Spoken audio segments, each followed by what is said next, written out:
Hey friends, it's your girl Mia. This is Mia Horror Stories.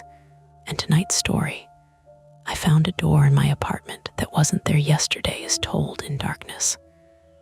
The screen will stay black, so you can simply listen, imagine, and feel every moment without distraction. Trust me, the build-up matters, and the ending is where the real chill hides. So don't look away and don't leave early. The first thing I noticed was the smell. Not a bad smell, not even strong, just wrong for my place. My apartment always smelled like laundry detergent and old wood, and whatever I'd cooked 2 nights ago. This was cleaner than that. It had a faint chemical edge, like fresh paint that had already dried. Like someone had wiped something down with disinfectant and wanted it to feel normal again.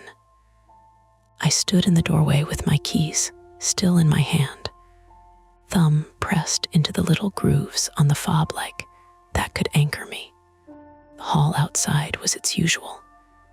Beige carpet rubbed flat in a path, a flickering lead ceiling panel, someone's curry drifting from 4B, and the low, steady whoosh of the building's HVAC. Nothing dramatic.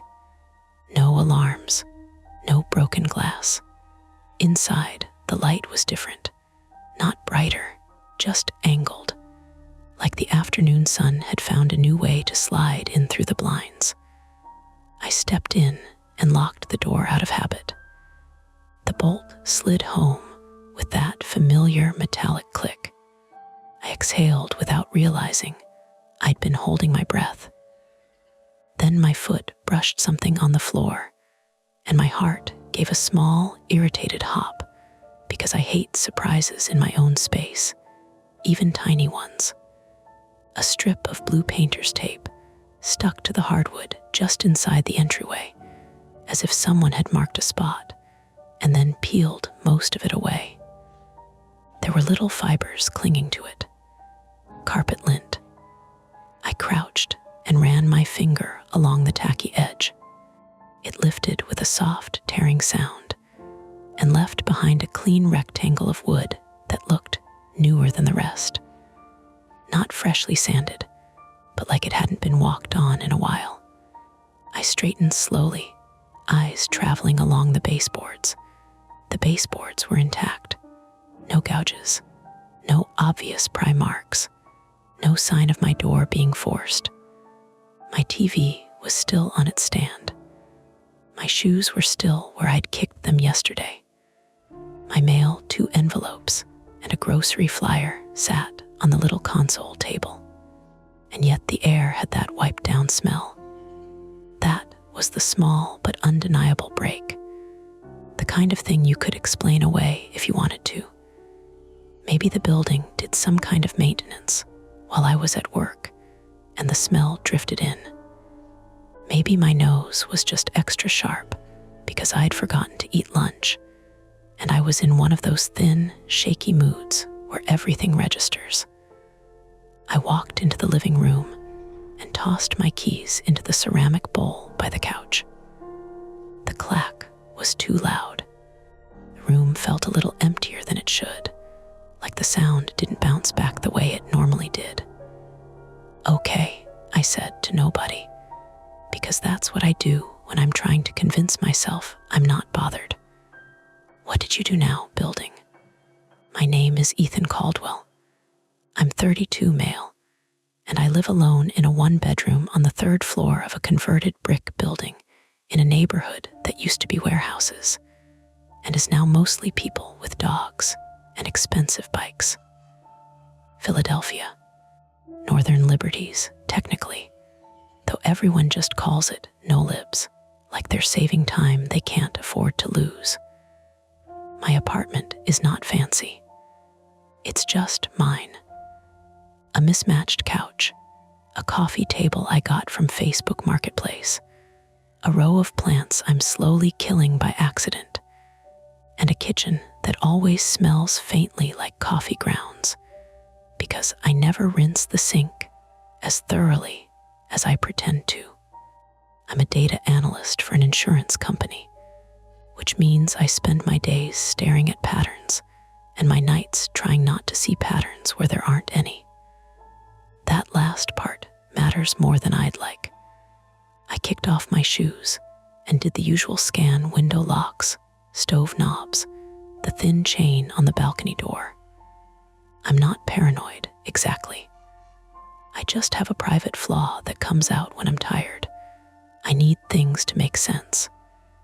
If there's a gap in a story, my brain fills it. Sometimes it fills it with something reasonable. Sometimes it fills it with a version that keeps me awake. My phone buzzed in my pocket. A text. "Maya, you alive?" I smiled despite myself. My thumb hovered, then typed, "Me, barely, long day." "Why?" The reply came fast. "Maya, because you didn't answer my meme, and that's out of character. Also, I'm downstairs with groceries because I'm a saint." I blinked. Then I walked to the window and looked down at the street. There she was, balancing 2 brown paper bags against her hip, dark hair shoved into a messy bun, face tilted up toward my building like she could see through brick. She waved like we were in some sitcom. I waved back, then frowned because the motion felt stiff, like my arm didn't fully belong to me.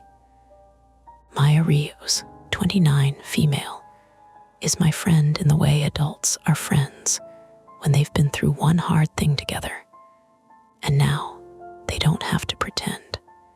We met 3 years ago at a volunteer event that was mostly an excuse for the company to post photos online.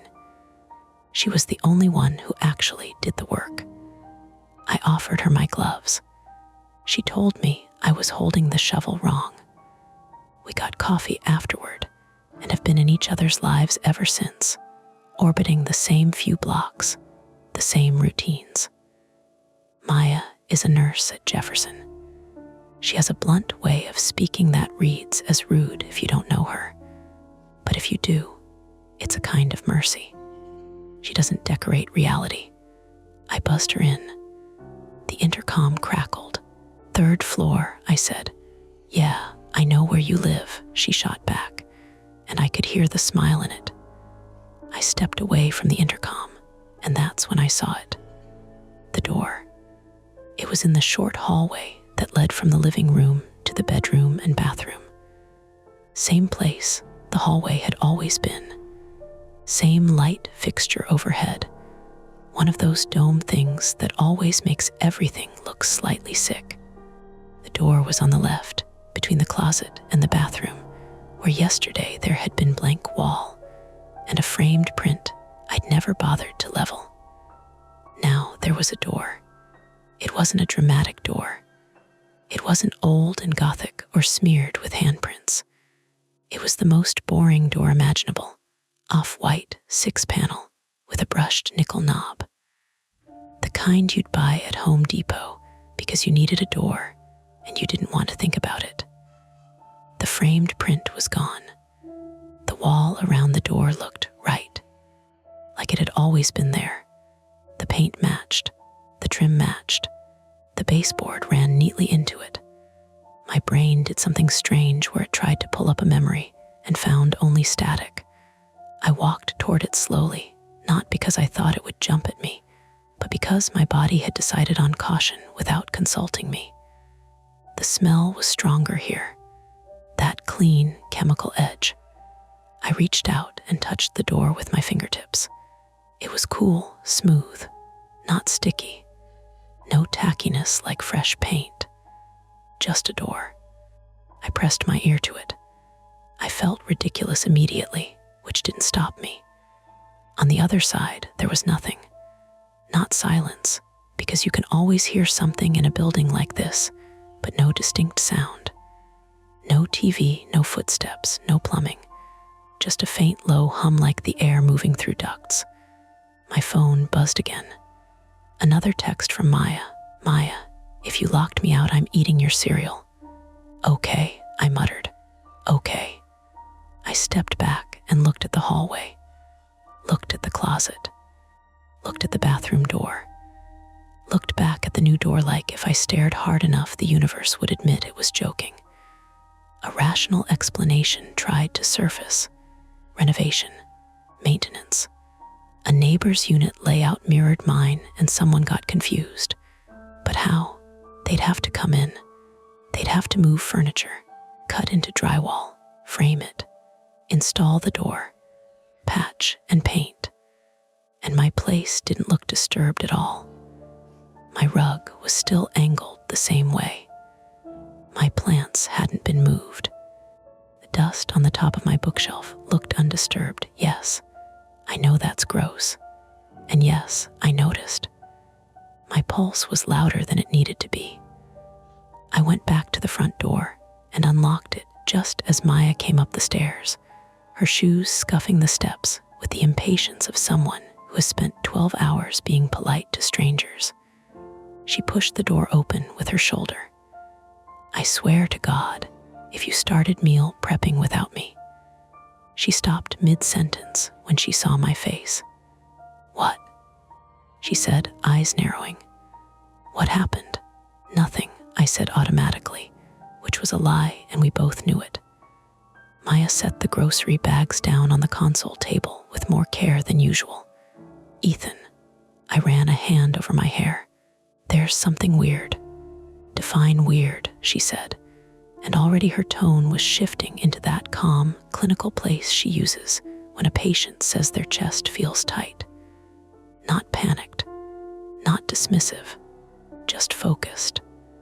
I led her down the hallway, and she saw the door, her eyebrows lifted. She stared at it for a full beat, then looked at me like I'd installed it as a prank. That, she said slowly, was not there before.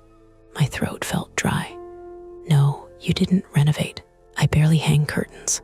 She reached out and touched the knob, then pulled her hand back like she'd touched something hot. Why does it smell like a hospital wipe? I know, I said too fast. That's what I thought, like disinfectant or paint. But it doesn't look fresh. Maya leaned in, inspecting the trim, the seam where the frame met the drywall. She ran a finger along the edge and then looked at her fingertip like she expected dust or paint residue. Nothing. Okay, she said, standing back. First question, are you sure you didn't just not notice it? I opened my mouth, then closed it, because that was the question my brain had already asked, cruelly. I've lived here 2 years, I said. I walk past this wall 10 times a day. Maya nodded, slow. Second question, did you drink last night? Any sleepwalking? No, I was asleep by midnight. I had a meeting at 9. I stopped, because now I was listing my day like it could prove my sanity. No. She looked down the hallway toward my bedroom, then back at the door. What's on the other side? I don't know. You didn't open it, I swallowed. No. Maya's gaze flicked to my face again. Why not? The honest answer was embarrassing. Because I'd touched the door and my brain had started inventing possibilities faster than I could shut them down. Because the last time something in my life didn't make sense, I chased explanations until I made myself sick. Because I'm good at finding patterns and terrible at stopping. Because a door implies a room, and a room implies space, and space doesn't just appear. I said, I wanted someone else to see it first. Maya's expression softened, just a fraction. Fair. Took out her phone and opened the camera, filming the door, the hallway, the ceiling. Okay, evidence. If this turns into a gas leak situation and you start seeing clowns in the corner, we have a record. Thanks, I said, even though my stomach tightened at gas leak. She pointed her phone toward me. Say today's date. February 21st, I said, Saturday. And your address. I gave it. The act of saying it out loud made me feel strangely calmer, like naming a thing could keep it from moving. Maya stopped recording and slipped her phone back into her pocket. We should call your landlord. I already thought of that, I said, then realized I hadn't. I'd thought of it, and then immediately decided it would be humiliating to call and say, "Hi, my apartment grew a door overnight." Maya sighed. "Ethan, call." I pulled my phone out, thumb hovering over my building manager's contact. My stomach clenched with that familiar dread of being the weird tenant, the one with the problem, the one who makes someone's day harder. Before I could hit call, there was a soft sound from behind the door. Not a voice, not a knock, something more subtle, like the faintest scrape of rubber on wood, a shift, a small weight settling. Maya froze, I froze. We stared at the door like it had blinked. "Did you hear that?" I whispered. Maya's voice was low. "Yeah." The sound didn't repeat. The hallway air felt thicker, warmer, like the HVAC had paused and the building was holding its breath with us. I realized my hand was gripping my phone so hard my knuckles looked pale. Maya stepped closer, not touching the knob yet. "Could be pipes," she said, but she didn't sound convinced. "Could be the building settling." "From behind the door," I said. She glanced at me. "Don't narrate it like that." I let out a short, humorless laugh. It came out wrong. Maya looked down at the gap under the door. "Is there light?" I crouched, my knees cracking, and peered at the thin line where the door met the floor. There was no bright strip of light, no shadow that made sense. Just darkness. Not pitch black, but the kind of dark that suggests a space without windows. Maya crouched beside me. Our shoulders brushed. She smelled like winter air, and whatever hand sanitizer she uses at work, sharp and clean. "Okay," she said. "Here are our options." Her tone was steady, but I could see the tension in her jaw. The way she kept swallowing like her mouth was suddenly dry too. "Option 1, she continued. "We call the landlord and wait in the living room like normal people. Option 2, we call the police, and they come and look at your mysterious bonus door and decide we're wasting their time. Option 3, she trailed off, eyes on the knob. "Option 3, I said, because my brain hated unfinished lists. Maya's gaze flicked up to meet mine. "We open it, just enough to see what's there. Then we decide." My heart thudded once, heavy. Not fear exactly. Something close to it. A recognition that whatever was behind that door was going to change my day in a way I couldn't undo. "You don't have to," I said, and I meant it. I didn't want to drag her into my whatever this was. Maya stood up, brushing her hands on her jeans. "I'm already here, and you look like you're about to spiral." "I do not spiral," I said automatically. Maya gave me a flat look. I exhaled. "Okay, but we do it smart." "Smart how?" she asked. I looked around the hallway like answers were taped to the walls. My eyes landed on the small metal which I used to keep my balcony door from slamming. Then on the flashlight in the junk drawer I always told myself I'd replace the batteries in. Then on my phone, still in my hand, with my landlord's number waiting.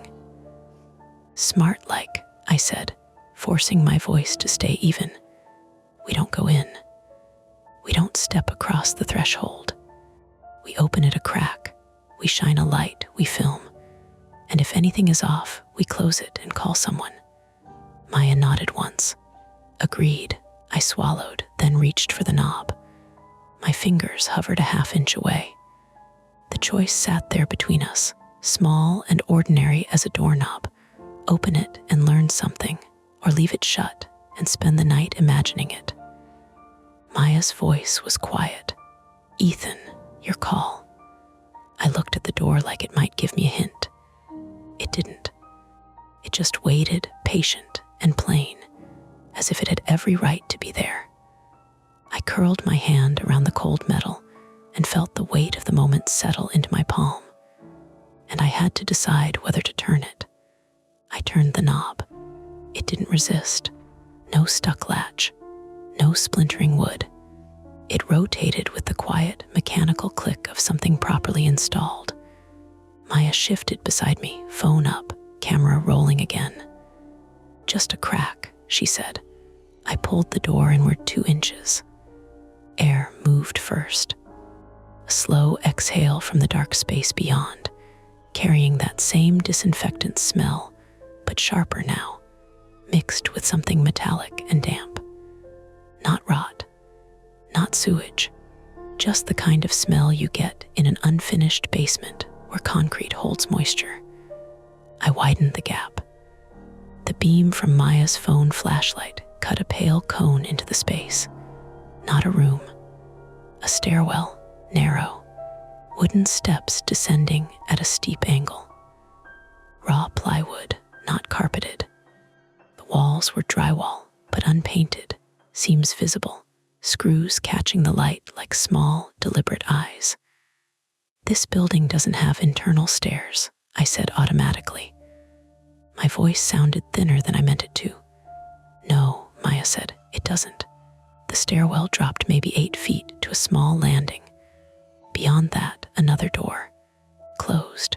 The air down there hummed faintly, like an appliance running somewhere out of sight. "Okay," Maya said slowly. "That's not part of your unit." "No. Maybe it connects to the basement.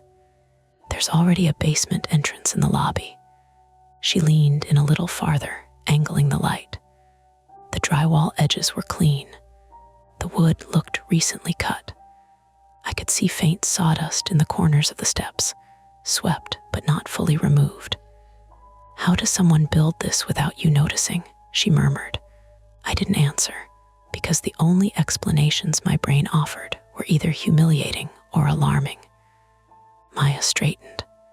"Close it." I did. The latch caught with a soft, tidy click. Too tidy. For a few seconds, we just stood there in the hallway, the door now looking almost offended to be questioned. "Call the landlord," Maya said. I nodded and finally hit the contact. It rang 5 times before going to voicemail. I hung up without leaving a message. "Try again," she said. I did. This time it picked up on the 4th ring. Yeah. It was Greg Wallace, mid-40s, male, building manager. Voice always slightly winded, like he'd just come up a flight of stairs. He lived 2 neighborhoods over and liked to remind tenants he had a lot of properties. "Hey, Greg, it's Ethan." 3C, yeah, what's up? I glanced at Maya. She raised her eyebrows as if to say, just say it. "There's construction in my unit." A pause. Construction. A door, a new door, and stairs. Silence stretched on the line, then a short exhale that could have been a laugh if it wasn't so tight. "You're telling me someone built stairs in your apartment?" "Yes. Ethan, we haven't done any work in 3C, not scheduled, not emergency." "Then someone did it without telling me." "That's not possible." I felt heat creep up my neck. "I'm looking at it." Maya stepped closer and spoke loud enough for the phone to catch. "We have video." Greg's tone shifted, irritation bleeding in. "Video of what exactly?" "Of the stairwell," I said. "There's a door in my hallway that wasn't there yesterday. It opens to a staircase." Another pause. I could almost hear him recalibrating. "Stay there," he said finally. "Don't touch anything else. I'm 15 minutes away." 15, I repeated. "Traffic's light." He hung up. Maya lowered her phone. Okay, I echoed, but my chest felt tight in a way that wasn't quite panic yet. We moved back to the living room. The groceries sat untouched on the table, one of the paper bags slowly folding in on itself. Outside, a siren wailed somewhere distant, then faded. The world kept moving. Cars rolled past. Someone laughed on the sidewalk. Inside, the door waited. Could be some kind of illegal unit thing, Maya said. Maybe someone tried to connect your place to the basement to rent it out. I was living here, stranger things have happened. She hesitated. Do you have carbon monoxide detectors? I pointed toward the ceiling near the kitchen. The little white unit blinked its normal, reassuring green. Any headaches today? Dizziness? No, I paused. Well, I feel off. That's not the same. I sat down on the couch and pressed my palms into my eyes until I saw white sparks. This is insane. Maya didn't argue. 5 minutes passed, then 7. Then my phone buzzed. Unknown number, I answered. Is this Ethan Caldwell? The voice was male, young, tight. Yes. My name is Daniel. I live below you. 2C, I'd seen him once or twice in the hallway. Early 20s, male, thin, always with headphones on. We'd nodded but never spoken. Okay, I said. There's water coming through my ceiling, he said, words tumbling over each other. Like, actively, it just started. It smells weird. I knocked on your door, but I guess you didn't hear. I stood up so fast the room tilted for a second. Water. Yeah. It's dripping near the corner by my bathroom. It's not a pipe leak, I don't think. It's not from the building line. It's like it's coming from above. Maya was already on her feet, reading my face. Stay there, I told Daniel. We're coming down. I hung up. That was 2C, I said. Water's leaking into his place. Maya's eyes flicked toward the hallway. From where? I swallowed. The stairwell is on that side. We both looked at the door. Okay, she said carefully. Let's not jump. But my brain was already racing ahead, mapping the layout. The new door was roughly above Daniel's bathroom.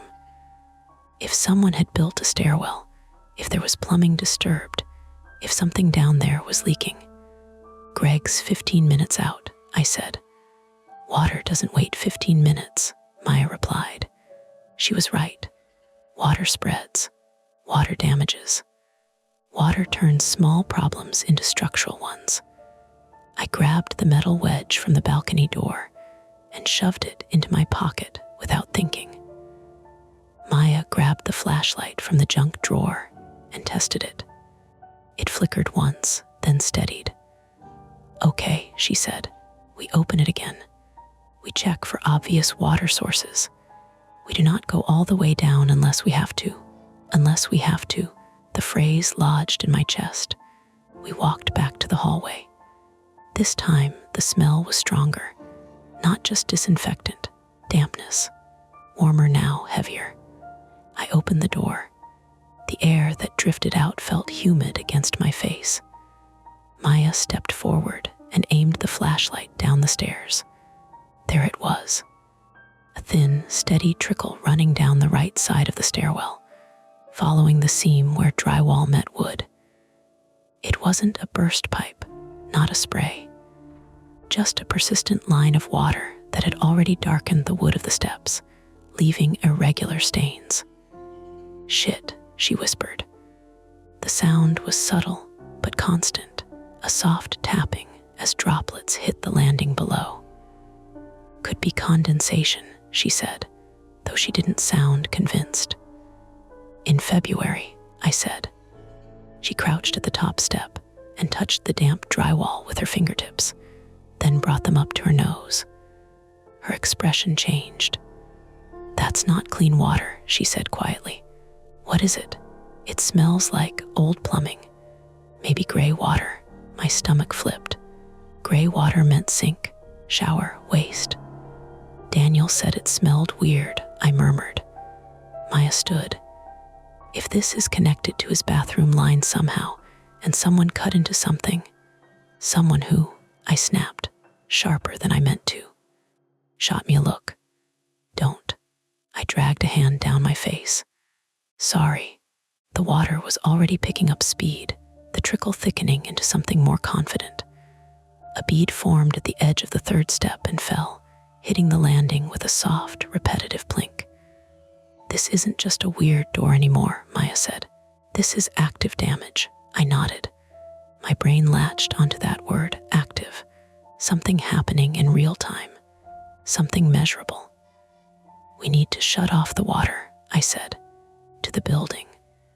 "Yes, do you know where the main is?" I hesitated. "I didn't," Maya swore under her breath. "Okay, basement, utility room, which we can't access without Greg's key."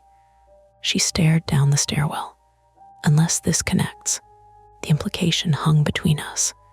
The new staircase might lead to the building's lower level, to plumbing, to whatever was feeding that leak. "If someone built this illegally," she continued, thinking out loud, "they might have tapped into a line. And if it's failing, it could get worse fast." I imagined Daniel's ceiling sagging, drywall bowing, water pooling in light fixtures. I imagined mold, structural damage, tenants displaced. And beneath all of that, my private fear clawed at me, that this was somehow my fault, that I'd missed signs, that I'd ignored something obvious because I didn't want to be the difficult tenant, that my need to avoid making a fuss had let this grow unnoticed inside my own walls. Maya looked at me. "Ethan, we either wait for Greg and let it keep leaking, or we go down and see if there's a shutoff." The water sound was louder now, not dramatic, just steady, relentless. "I don't like this," I said. "I don't either." From below, faintly, there was another sound, not the drip, something heavier. A dull thud, like something shifting against concrete. Maya's grip tightened on the flashlight. "You heard that too," I said. "Yeah." We both went still. Another thud, closer this time, followed by a scraping noise, like something dragged a few inches and stopped. "That's not plumbing," Maya said. My pulse spiked. It could be debris falling. It could be water hitting something unstable. It could be Daniel, I said suddenly. What if it's coming from his unit? What if something collapsed? Maya considered that. He didn't mention noise. Another scrape, not random, rhythmic. My mouth went dry. "Okay," Maya said, voice tight but controlled. "New possibility. Someone is down there." The words felt too solid. "Maintenance," I offered weakly. Greg said no work was scheduled. Maybe he doesn't know. She didn't answer. The water was now running in two thin lines. One reached the 5th step and began to drip over the edge, accelerating. My phone buzzed again. "Daniel," I answered on speaker. "It's getting worse," he said immediately. I could hear water hitting tile in the background. My ceiling's bulging. "I think it's going to," a sharp crack cut through the line. Then Daniel's muffled shout. "Daniel," I said, "part of it just came down," he gasped. "There's insulation everywhere, and I can see," he stopped. "See what?" Maya demanded. There was a beat of silence. Then Daniel's voice dropped. "There's wood," he said slowly. "Like stairs above my bathroom. There are stairs inside my ceiling." Maya and I locked eyes. The scrape from below the stairwell came again. Louder now, followed by a distinct, unmistakable sound. A door slamming. Not ours. The one at the bottom of the new staircase. Daniel was breathing hard through the phone. "There's someone down there," he whispered. The water hit the landing below with a steady, urgent rhythm. Maya lifted the flashlight. "Ethan," she said quietly, "if someone is using this to access the building, they're trapped," I finished. Or we were. The sound of footsteps rose faintly from below, slow, measured, coming up the stairs. And Greg was still 10 minutes away. The footsteps didn't rush. That was the worst part. They moved with the steady rhythm of someone who knew exactly how many stairs there were. Maya's flashlight trembled just enough to make the beam wobble across the drywall. The water line had thickened into a glistening streak, running down the seam and dripping in heavier drops onto the landing below. The smell was stronger now, stale sink water and something sour underneath it. "Close it," Maya whispered. I didn't argue. I pulled the door shut and slid the latch into place. It felt useless. Standard interior lock, not built for anything more serious than privacy. The footsteps continued, muffled now. Closer. Daniel, Maya said, leaning toward my phone. Lock your door. Get out of your apartment if you can. Go to the lobby. I already ran into the hallway, he said, breath shaky. My ceiling is open. There's water everywhere. Good. Stay there. I ended the call and stared at the door. The sound stopped right behind it. Silence, but not empty silence. The kind that feels occupied. My throat tightened. I forced my voice to work. Greg is 10 minutes out. Maya's jaw flexed. That's a long time. A soft knock came from the other side of the door. 3 taps, not frantic, not aggressive, measured. Maya and I looked at each other. Then a man's voice, slightly distorted by drywall and wood. Hello, my stomach dropped. Hello, he called again. Is someone up there? Maya swallowed. What the hell? I didn't answer. Another knock. I can hear you moving. He sounded young, maybe mid-20s. No slur in his speech, no obvious panic, just calm. I found my voice. Who are you? A pause. Who are you? He replied. I felt heat flood my face. This is my apartment. Another pause, then no, it's not. Maya shot me a look that said, do not escalate. Listen, she called out, voice steady but firm. There's water leaking into the unit below. We need to shut it off. Are you connected to plumbing down there? A faint scuff of shoes on wood. I didn't mean for that to happen, he said. The words didn't land right. Didn't mean for what? I asked. The knob rattled once lightly, as if he were testing it. Instinctively, I shoved the metal balcony wedge under the door, jamming it tight against the floor. It wasn't designed for this, but it bit into the hardwood enough to hold. The man exhaled on the other side. You shouldn't have opened it. Maya's hand found my forearm. Her grip was hard enough to ground me. Sirens flared somewhere outside, closer this time, then veered away. Greg's coming, I said loudly, more to myself than to him.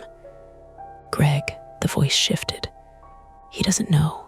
My pulse hammered. How long have you been down there? Maya asked. Silence. Then, it's not what you think. That line.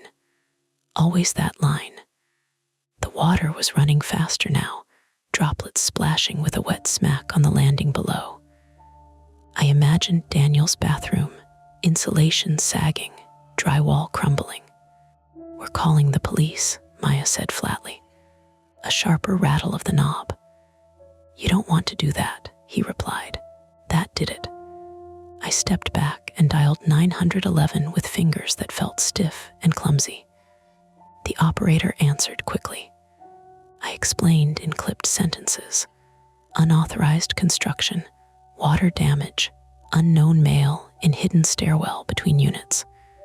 I gave the address twice. Officers are on the way, she said. Do not engage. Too late for that. When I hung up, the door shuddered under a sudden shove from below. The wedge held, but the impact vibrated through the frame and into my palm. Maya flinched, but didn't move away. Okay, she said, voice tight.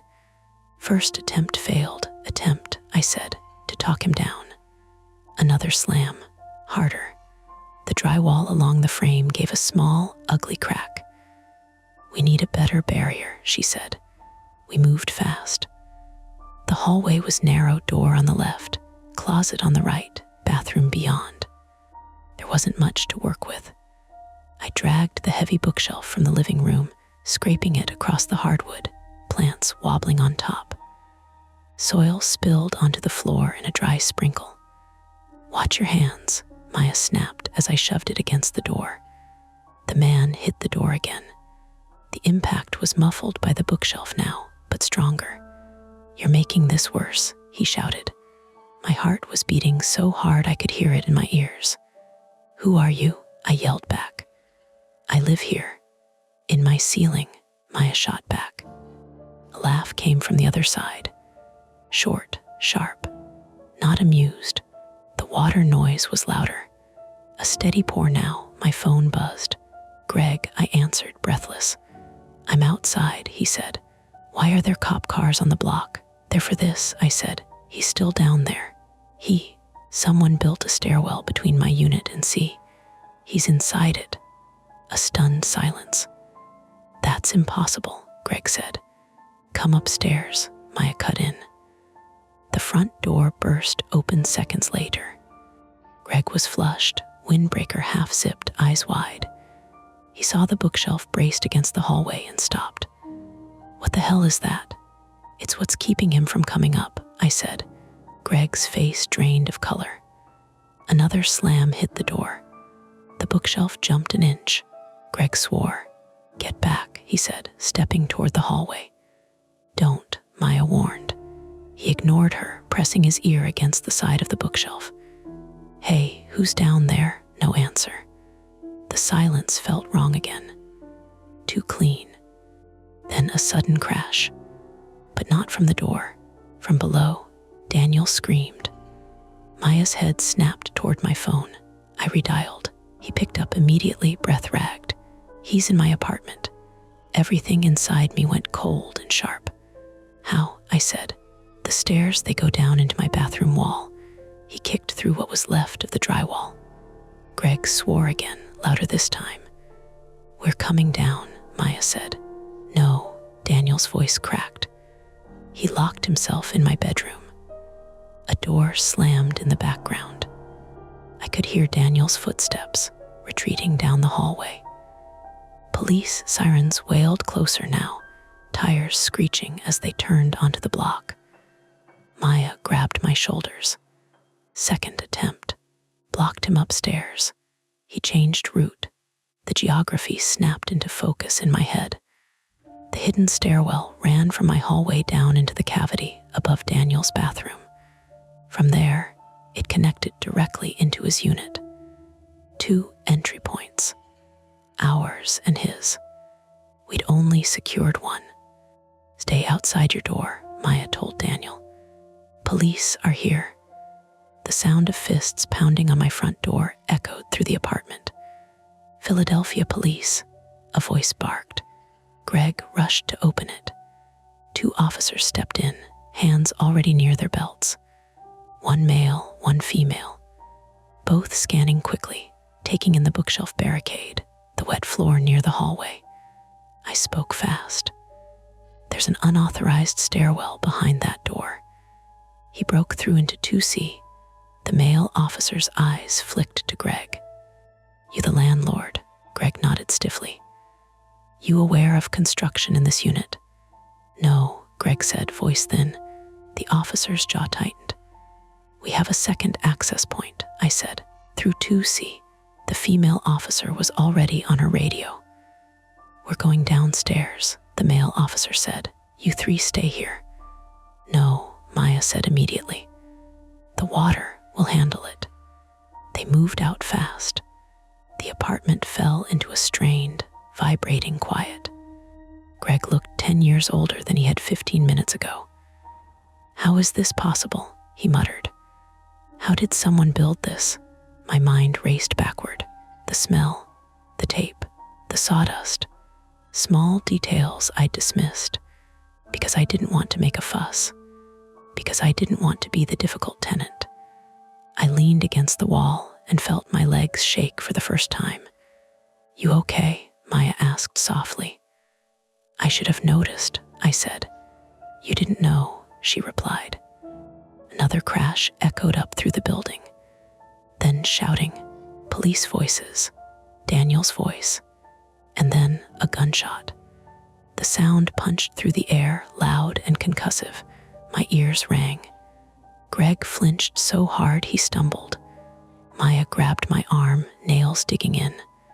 For a full second, the world narrowed to that single possibility. Someone was dead. My stomach twisted. Then another sound filtered up. A man yelling, not in pain, in frustration. "Stop. Stop moving." The female officer's voice cut through the chaos, sharp and commanding. Seconds stretched. Then the male officer's voice, closer now. "No weapon, just tools." My knees nearly buckled. The gunshot had been a taser. A beat later, we heard it clearly, the crackling electrical snap, the heavy thud of a body hitting tile. Maya let out a breath I didn't realize she'd been holding. Greg sagged against the wall. Footsteps pounded up the building stairs. The officers reappeared in my doorway, hauling a thin, pale man in his mid-20s between them. He was breathing hard, eyes wild, hair matted to his forehead with sweat. In one hand, still clenched loosely, was a reciprocating saw. The blade was wet, not with blood, with gray water. The misdirection settled into something real and terrible. He hadn't come up to attack us. He'd been trying to cut something. "Is this him?" the male officer asked. I nodded. The man looked at me with a strange mix of anger and desperation. "You weren't supposed to see it," he said. "See what?" I asked. He smiled faintly. "The space." The officers pulled him away. Paramedics pushed past us toward the stairwell, then down toward 2C. The water was still running. I stepped toward the hallway, toward the door we'd barricaded. The bookshelf was soaked along one edge now, water creeping beneath it in a widening sheen. Maya followed my gaze. "It's not stopping," she said. Greg cursed under his breath. "If that line ruptures," a loud crack split the air, this time from inside my walls. The floor beneath my feet vibrated. A low, groaning sound rolled through the hallway as something structural shifted. The doorframe of the hidden stairwell warped slightly, drywall crumbling at the edges. The water pouring down the stairs turned into a rush, not a trickle anymore. A full, steady stream. Somewhere below, Daniel screamed again. And then the floor at the top of the hidden stairwell gave way. The hardwood split with a sharp, violent snap, opening into a jagged gap right at the threshold. The bookshelf tilted forward. Maya lunged and grabbed my arm as the wood beneath my right foot splintered and dropped 6 inches. The door we'd braced was no longer just a barrier. It was part of a collapsing structure. We stared at the widening crack. Retreat, simple retreat back into the living room, was no longer clean. Hallway itself was failing. And beneath us, water roared through a space that hadn't existed yesterday. The hallway floor kept making that low, complaining groan, wood flexing, nails shifting, something giving up a little more each second. Maya pulled me backward by the sleeve hard. "Don't move," she said. "Don't put weight on it." My right foot was half on solid hardwood, half on a splintered edge that had dropped into the gap. The gap wasn't a hole straight down. It was jagged, like someone had taken a bite out of the floor at the threshold of the hidden stairwell. I could see the top step below, slick with water. The sound coming up was no longer dripping. It was rushing, a thick, continuous flow hitting the landing and spilling down again. Greg stood behind us with his hands hovering uselessly in the air, like he could catch the floor if it fell. The officers had moved the intruder out into the hall, but their voices and radio chatter carried through my open front door. The building felt suddenly small, like the whole thing was one brittle structure holding its breath. "Everyone out of the hallway," the male officer snapped from outside.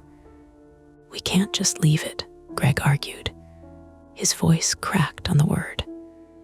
"If the line blows," a sharp crack interrupted him.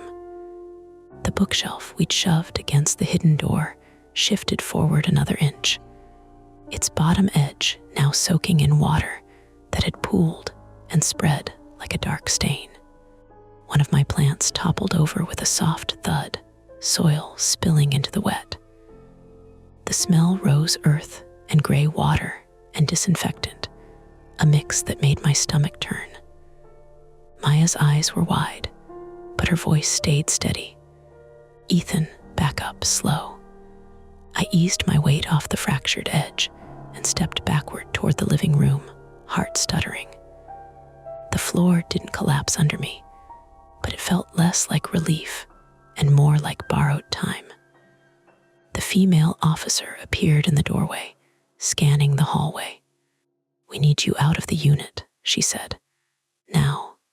"We have a leak feeding into the structure," Maya shot back. "It's already opened the floor." The officer's jaw tightened. "Fire department is on the way. We're not having civilians get hurt in here." Greg took a half step forward. "Where's the shutoff?"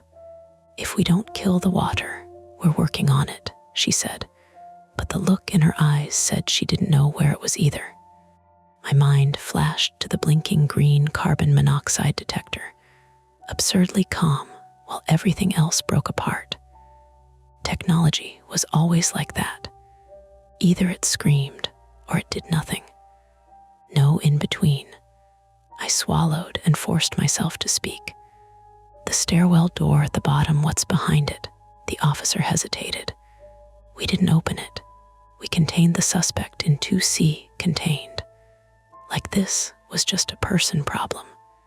Like the water wasn't carving the building open." Greg's face went pale. "If he tied into a drain line, it's not going to stop until the system equalizes. It could flood through the cavity." Electrical, a faint pop came from somewhere below, and then a buzzing hiss like a live wire kissing water. Maya's head snapped toward the hallway again. "That's electricity." The officer didn't argue anymore. She lifted her radio.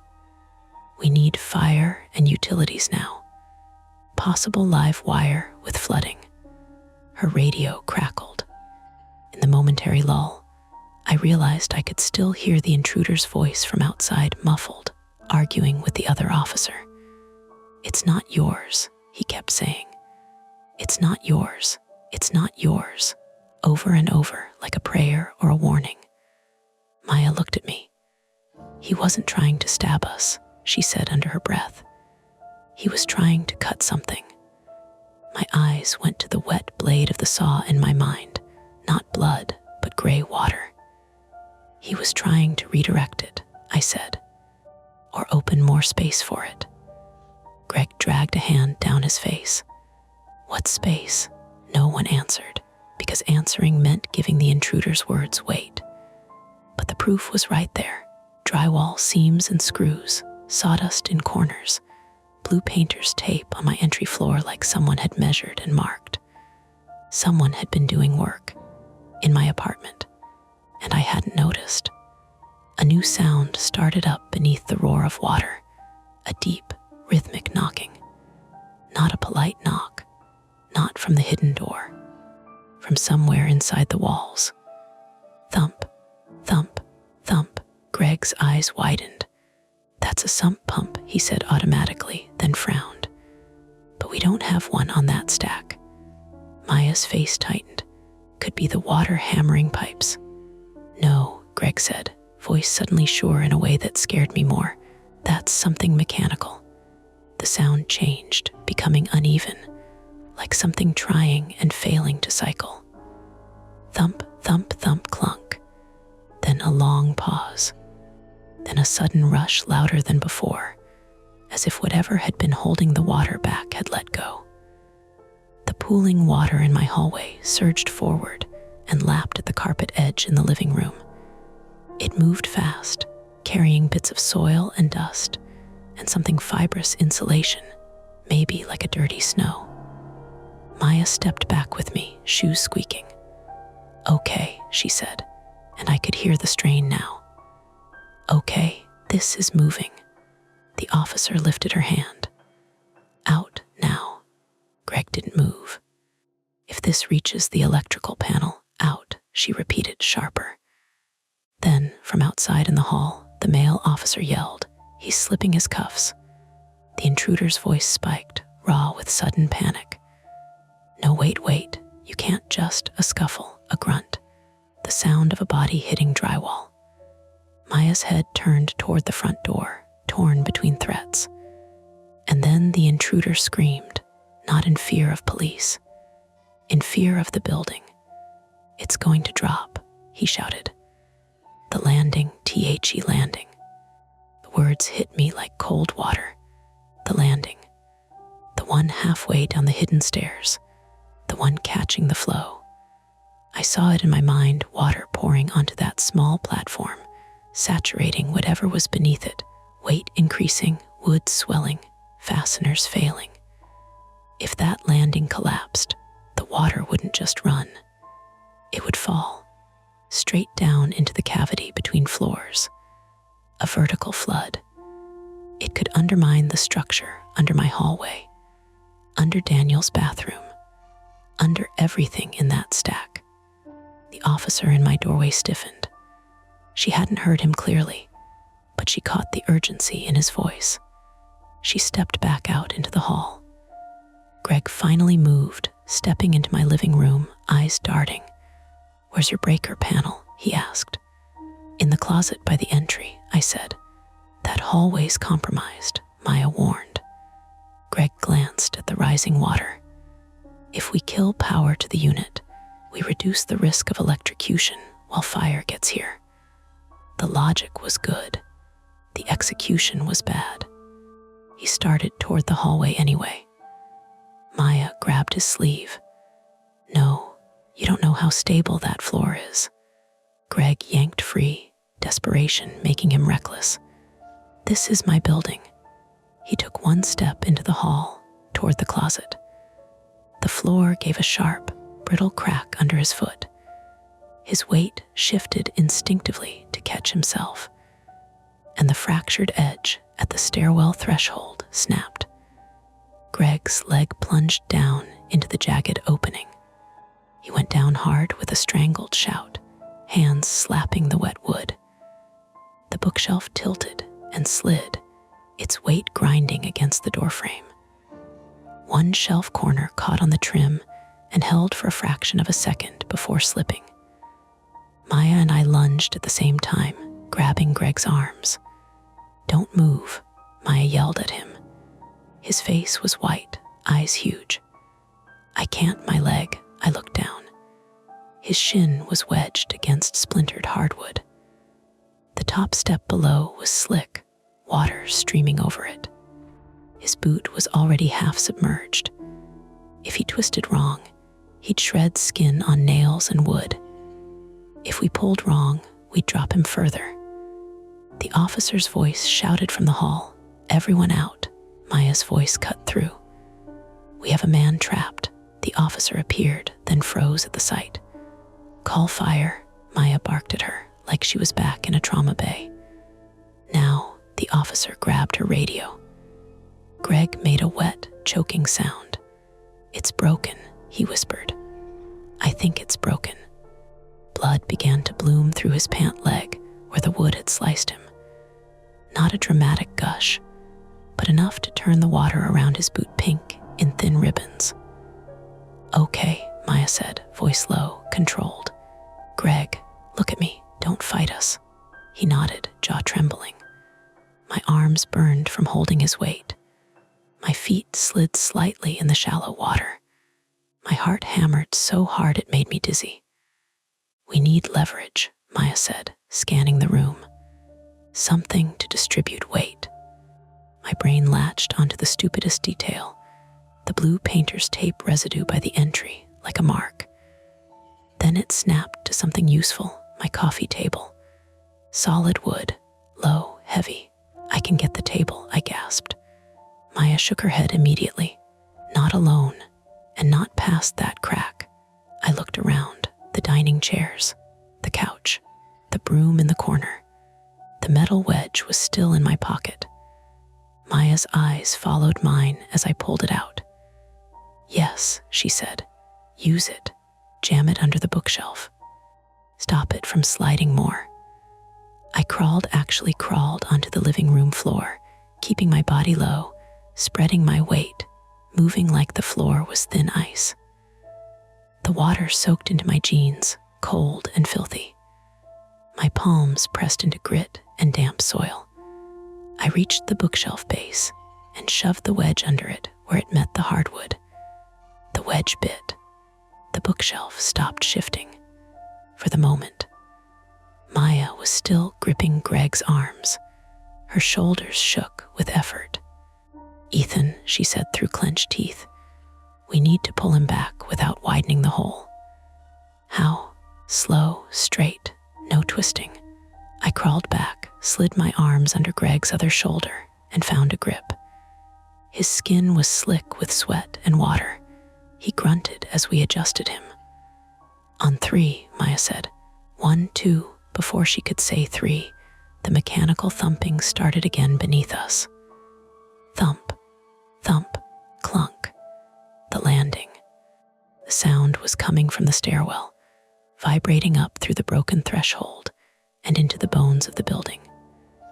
Greg's eyes went wild. "It's going," he rasped. Maya's voice stayed flat. "Pull now." We pulled.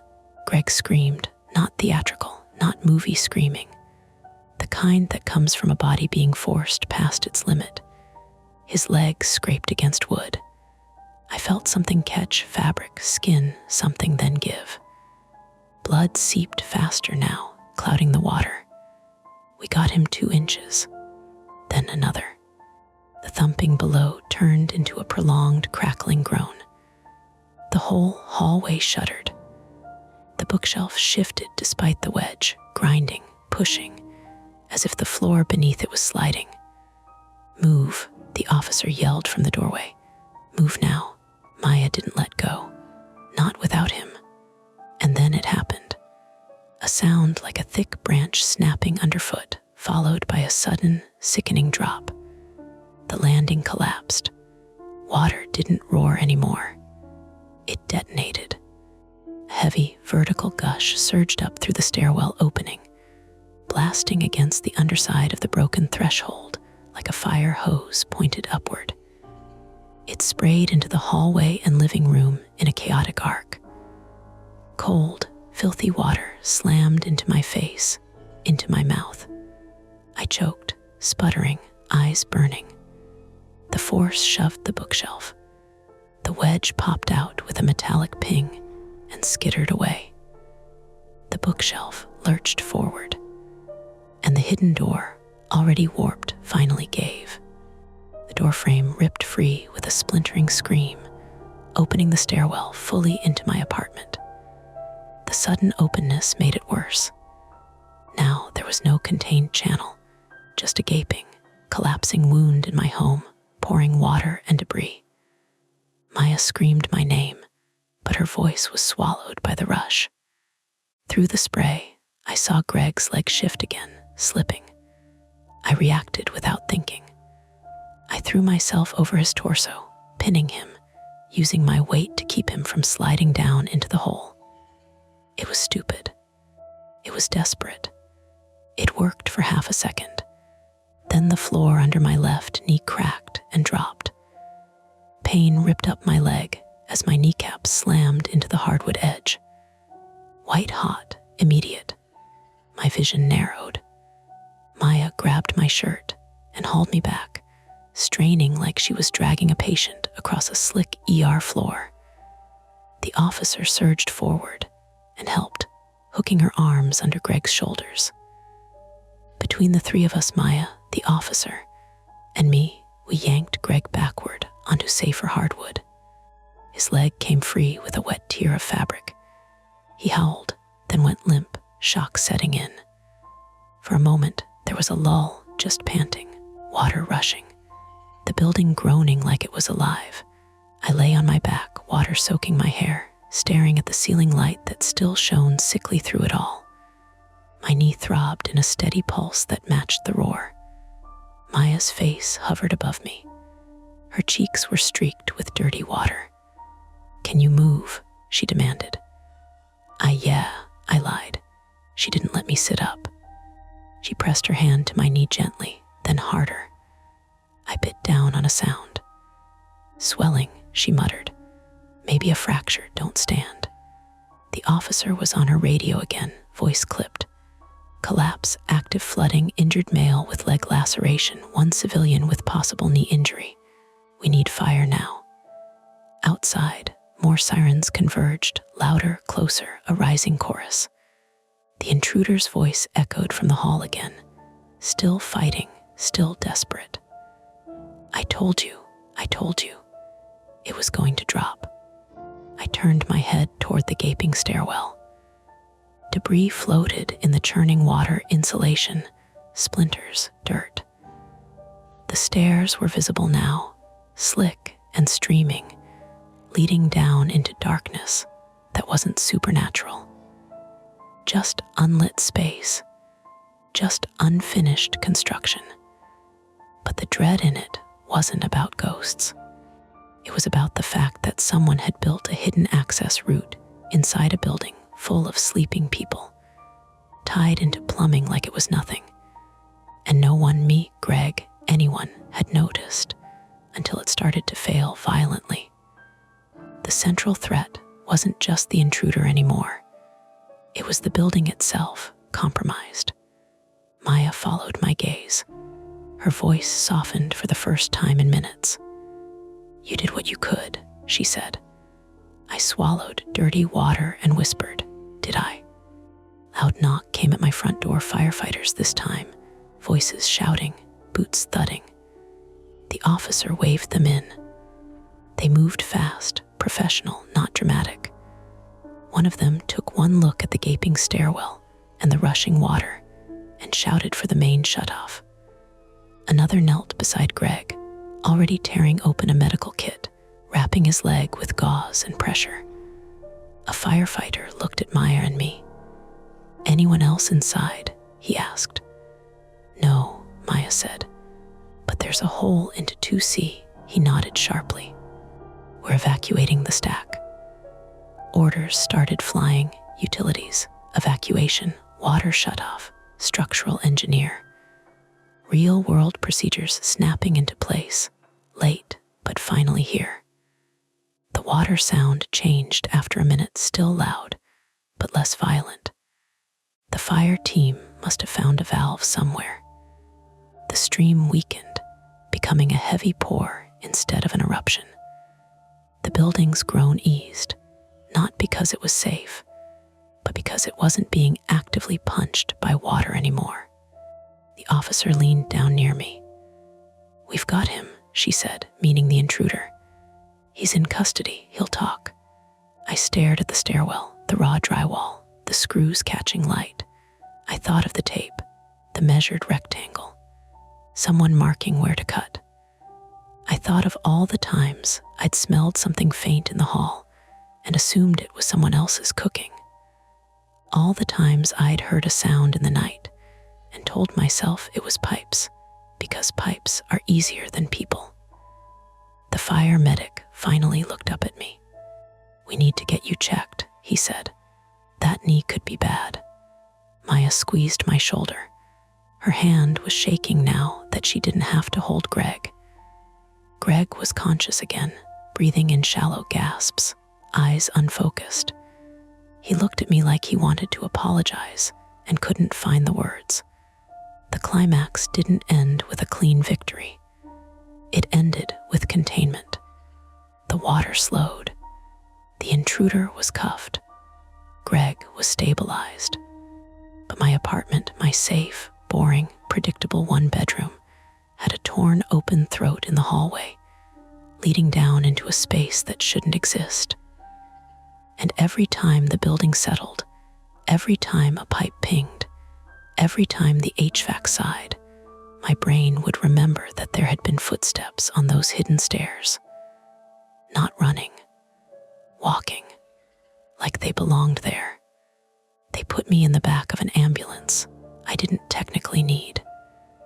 That's what the medic said, almost apologetic. "Protocol," he added, like that made it easier to swallow. My knee had swollen to the size of a grapefruit, stiff and hot under the makeshift wrap. I could move my toes. That was the good news. The bad news was the way it throbbed in slow, punishing pulses that matched the residual rush of water still draining somewhere inside the building. Maya climbed in after me without asking. She smelled like smoke now. Firefighters had cut into the ceiling of 2C and the stairwell cavity to check for electrical fire. The whole stack of units smelled faintly charred and wet, like a basement after storm. Outside, Northern Liberties looked exactly the same. Bars were opening for the night. A couple argued over parking. Someone walked a golden retriever past the flashing lights like this was just another inconvenience. The ambulance doors closed with a hollow clang. "You're lucky," the medic said as he probed around my kneecap with practiced hands. No obvious fracture. Probably ligament strain. Maybe a small tear. You'll need imaging to be sure. Lucky, I repeated. Maya snorted quietly. Greg was already in a second ambulance. His leg had taken the worst of it, deep lacerations, and what looked like a tibial fracture. I'd heard one of the firefighters say clean break, like it was something to be grateful for. The intruder was on the curb in cuffs, a blanket thrown around his shoulders. He looked smaller out there, soaked and shivering. His name, I learned later, was Caleb Ward. 24. No prior violent charges. A history of trespassing. He didn't look at me when they loaded him into the cruiser. At Jefferson, everything was fluorescent and controlled. They wheeled me through doors that sighed open into a bay separated by curtains that didn't quite block out the sounds of other people's emergencies. Maya shifted automatically into nurse mode, even though she wasn't on shift. She asked the right questions. She watched the monitors. She corrected my answers when I downplayed things. When they took me for an X-ray, I stared at the ceiling tiles and counted the tiny perforations in each square. I kept thinking about the sound the landing made when it gave. Not the big crack, the small, tired groan before it, the part that had been trying to hold. The doctor confirmed what the medic suspected. No fracture, severe sprain, possible partial ligament tear, crutches, ice, follow up with ortho. They discharged me just before midnight. Greg was staying overnight for surgery in the morning. Maya had spoken to him briefly. He was groggy but lucid, already asking about insurance coverage, about whether the building was structurally sound. He kept saying, "I should have known," like if he repeated it enough it would become useful. Outside the hospital, the air felt too clean. Maya stood with her hands shoved into the pockets of her jacket, looking at me like she was trying to decide if I was going to say something reckless. "I'll stay at your place tonight," she said finally. "My place doesn't exist tonight," I replied. The fire department had condemned the stack temporarily. Units 2C and 3C were uninhabitable until structural engineers signed off. Water damage had reached electrical lines. The hidden stairwell cavity was being treated as a crime scene. "Then you're staying at mine," she said, no debate in her voice. I didn't argue. The next morning, the police called. Detective Ramirez, mid-40s, female, voice steady, and unimpressed by drama. She asked me to come in later in the week for a formal statement. For now, she wanted to clarify a few details. "Yes," I said, sitting at Maya's small kitchen table, leg propped on a chair. The smell was new, like disinfectant. Yes, there was blue painter's tape on my entry floor. Yes, I'd heard occasional thuds over the past few weeks. I thought they were pipes. There was a pause on the line. "We found access through the basement," Ramirez said. The suspect had been entering through a locked utility door. He had a copied key. My stomach tightened. He framed out the cavity over time, she continued. Late hours, weekends, when the building was quiet. How long? I asked.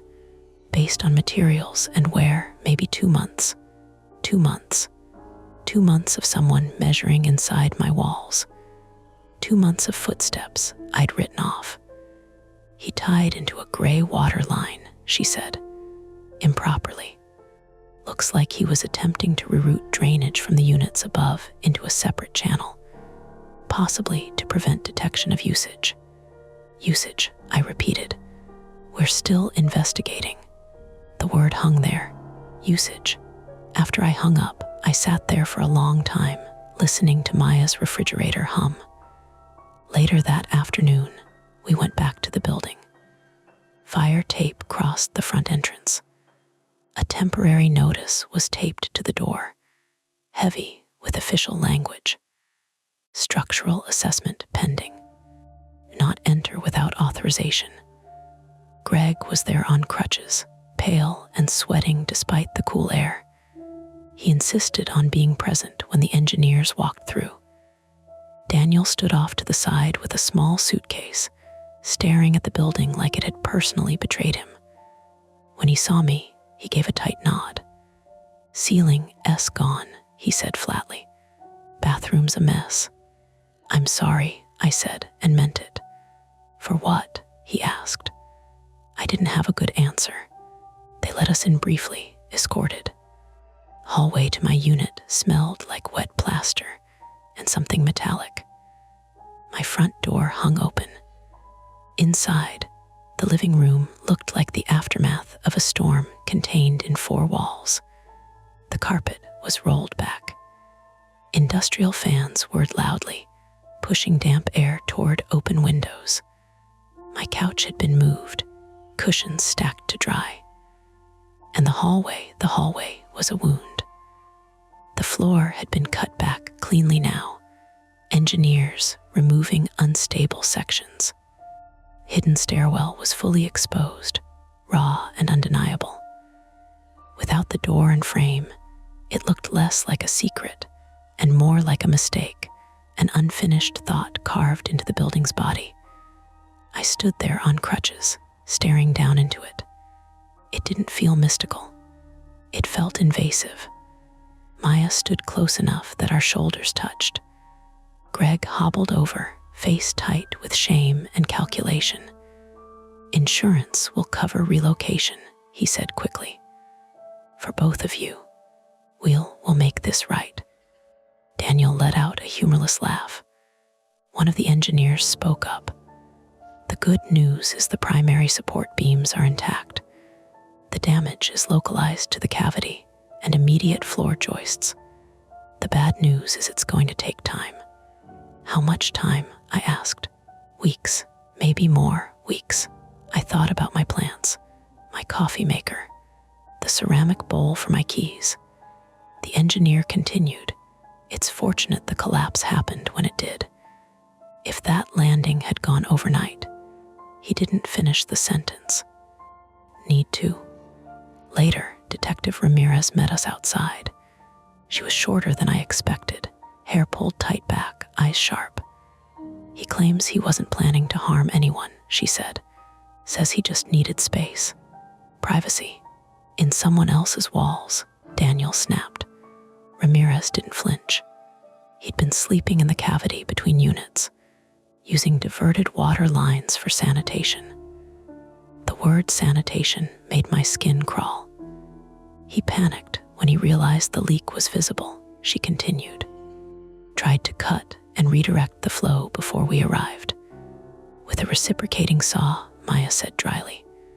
Ramirez gave a small nod. He miscalculated structural load. That was the official version. Misjudgment, improper tie-in, structural failure. Clean words for messy fear. That night, at Maya's apartment, I lay awake on her couch, listening to the ordinary sounds of a normal building. A neighbor's TV through the wall. Pipes ticking as hot water cooled. someone dropping something upstairs.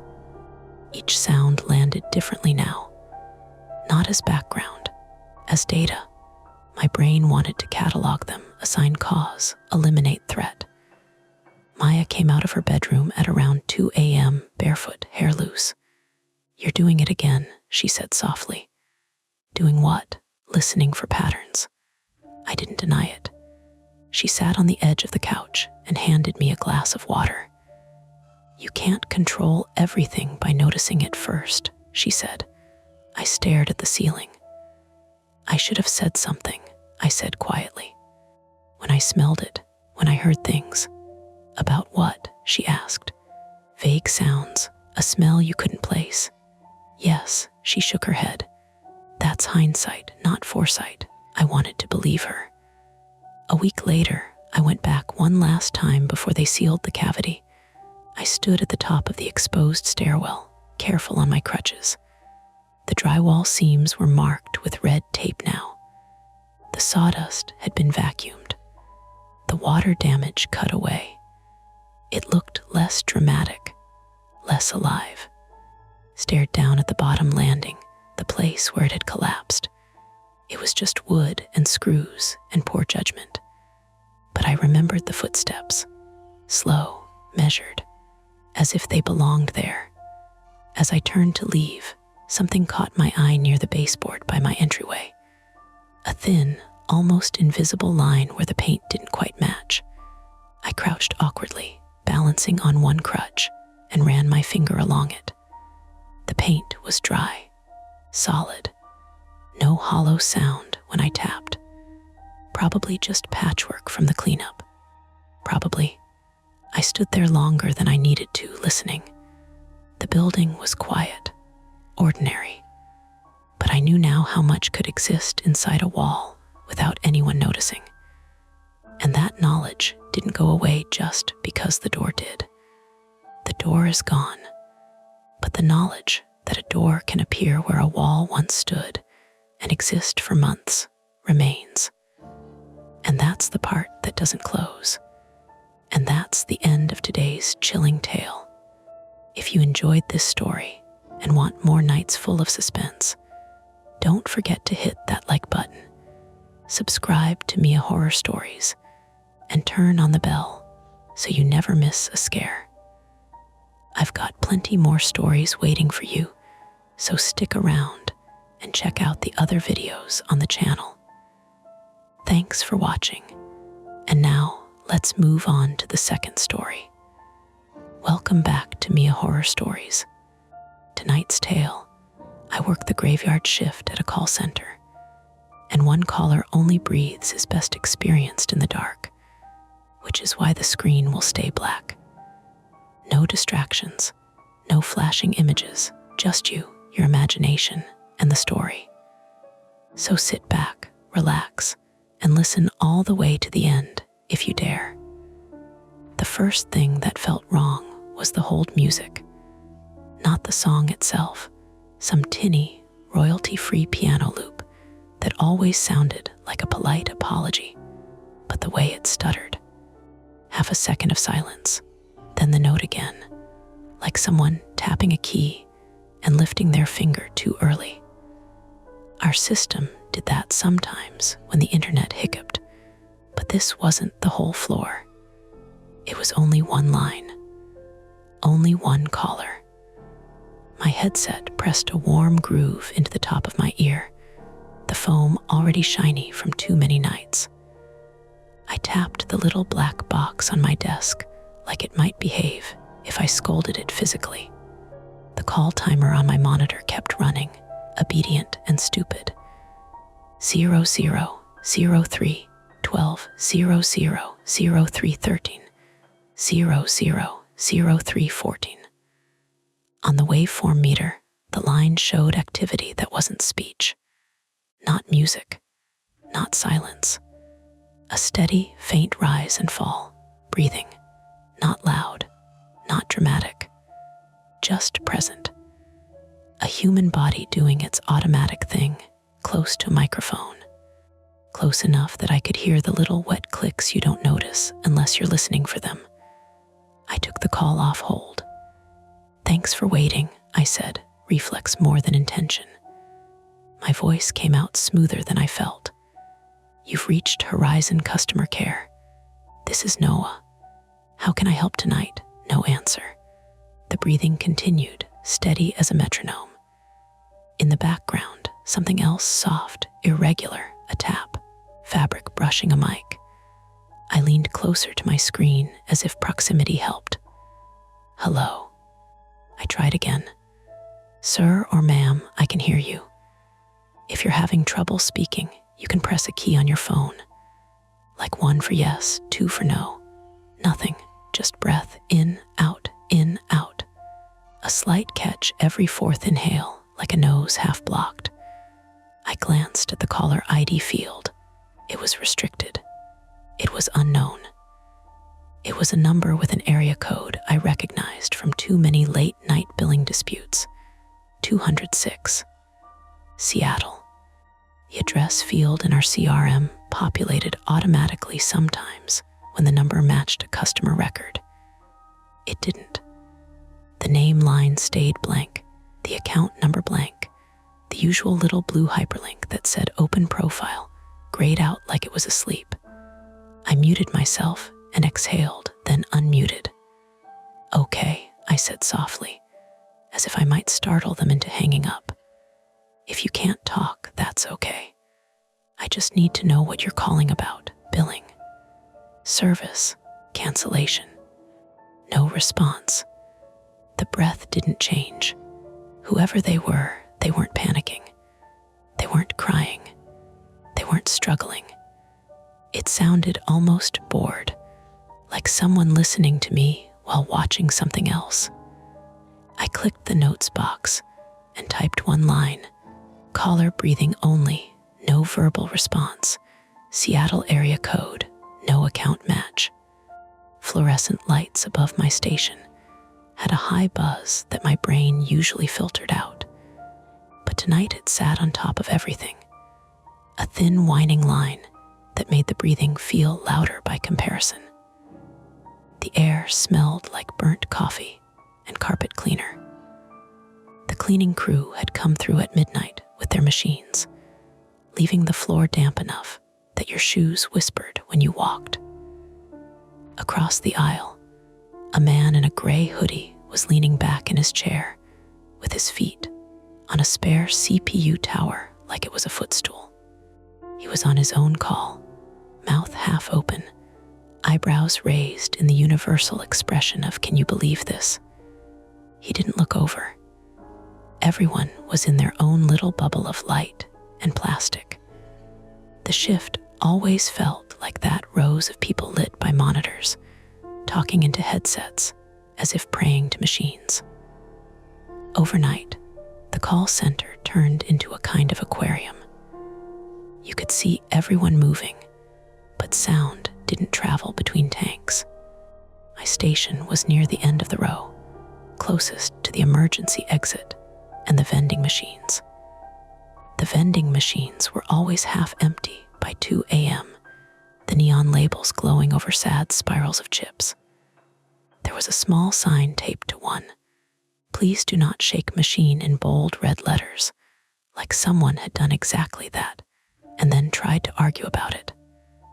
I looked at the clock in the corner of my screen. 2:17 a.m. Hi, I said again, forcing the cheer back into it. "I'm here. Take your time." The breath continued. There was a faint, rhythmic sound now, like a finger drumming on plastic. 3 quick taps, then a pause. 3 taps again. It wasn't Morse code. It was impatience. My stomach did the small flip it always did when a call broke the script. 95% of my job was pattern recognition. Late fee complaint, service outage, password reset, angry person who thinks being loud will change policy. You learned the moves. You stayed calm. You didn't take it personally. You didn't improvise unless you had to. This was the had to. I clicked the internal chat window and typed, "Line 14 breather." No speech. 3+ min, then I hesitated and added, not emergency sounding, just there. The chat didn't immediately light up with a response. I stared at the breathing meter and tried to be rational. People but dial. People fall asleep on hold. People call drunk and forget why. People call from the bathroom. I'd had a man once who whispered because he was hiding in a closet from his girlfriend while trying to cancel a joint plan. I'd had a woman who asked me to stay on the line because she was scared to walk from her car to her apartment and wanted a friendly voice. That one had gotten escalated and handled carefully because it wasn't technically in our policy to be a human safety line. But you can't just hang up on fear. I lifted the edge of my headset cup and scratched the skin behind my ear. The foam was slightly damp. I'd been on shift since 10, and my body was in that tired, not tired state where your thoughts got too detailed. I noticed everything. The way the keys on my keyboard were polished smooth where my thumbs hit spacebar, the faint smear of hand lotion on my mouse, the tiny fracture in the plastic stand holding my monitor, and the breath. I tried a different approach. Okay, I said, keeping my tone even. I can hear that you're there, but I can't help unless you give me something. If you're having an emergency, you should hang up and dial 911. A tiny change then. The inhale paused at the top, just for a beat, like the person on the other end had listened to the number and thought about it. Then they exhaled, slowly. It sounded like a laugh if you squinted your ears at it. I felt my shoulders tighten. That's not a joke, I said, then immediately regretted giving it that weight. The moment I treated it like intention, it became personal. I stared at the end call button. It was right there, red, tempting. But we had metrics. We always had metrics. If you ended a call without disposition, it flagged. If you marked it as prank too often, it flagged. If you let a call run too long, it flagged. Everything flagged. And like an idiot, part of me didn't want to give up. Part of me wanted the breathing to turn into words, so I could file it away in the part of my brain that handled normal life. A chair squeaked behind me. I turned. Mara Haynes, 32, female, our overnight floor lead, came down the row with her tablet tucked under one arm and a paper cup of coffee in the other. Mara moved like someone who didn't waste steps. Her blonde hair was clipped up, and she wore the same navy cardigan every night like it was part of a uniform. Stopped at my station, glanced at my screen, then at my face. You look like you're about to throw your headset, she said. I mouthed breather and pointed at my monitor. I kept my mic muted with my thumb. Mara leaned in just enough to see the call timer and the blank account fields. Her eyes narrowed, not in fear, but in annoyed focus. No account match, she murmured. What's the number?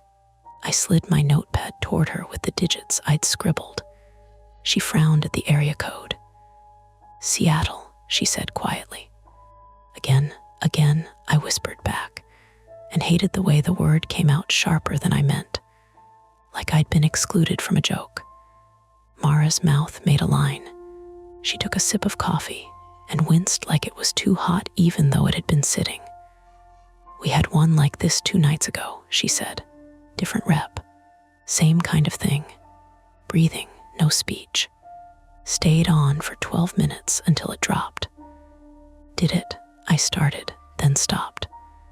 The question in my head was, did it feel like this? Which was not a question I wanted to say out loud in a building full of sleepy people and buzzing lights.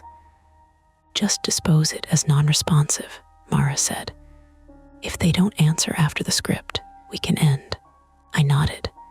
The relief was immediate and also disappointing, which made me feel ridiculous. Mara watched me for a second like she could see the tug of war in my brain. "What?" she asked, softer. I swallowed. "It's close," I said, like they're holding the phone right up to their face. Mara looked at the waveform meter. Her expression didn't shift into horror. It shifted into calculation. "Could be a headset," she said. "Could be a pocket call. Could be someone messing with us. Could be someone who can't talk," I said before I could stop myself. Mara's gaze flicked to me, not unkind, but sharp. "Noah," she said, like she was stepping around something delicate. "We're not a crisis line." I nodded again. That wasn't what I meant, but it was true. We weren't trained for that. Trained to keep our voices calm and our notes clean.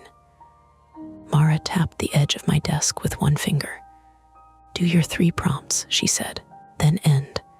If they call back and do it again, we'll flag the number." I unmuted and tried to make my voice normal again, like I hadn't just had an off-script conference about a stranger's lungs. "Hi," I said into the mic. "I'm going to try one more time. If you don't respond, I'll have to disconnect." The breathing didn't change. Tap, tap, tap. Pause. Tap, tap, tap. My skin prickled, not from fear exactly, but from that old private flaw I carried into every interaction.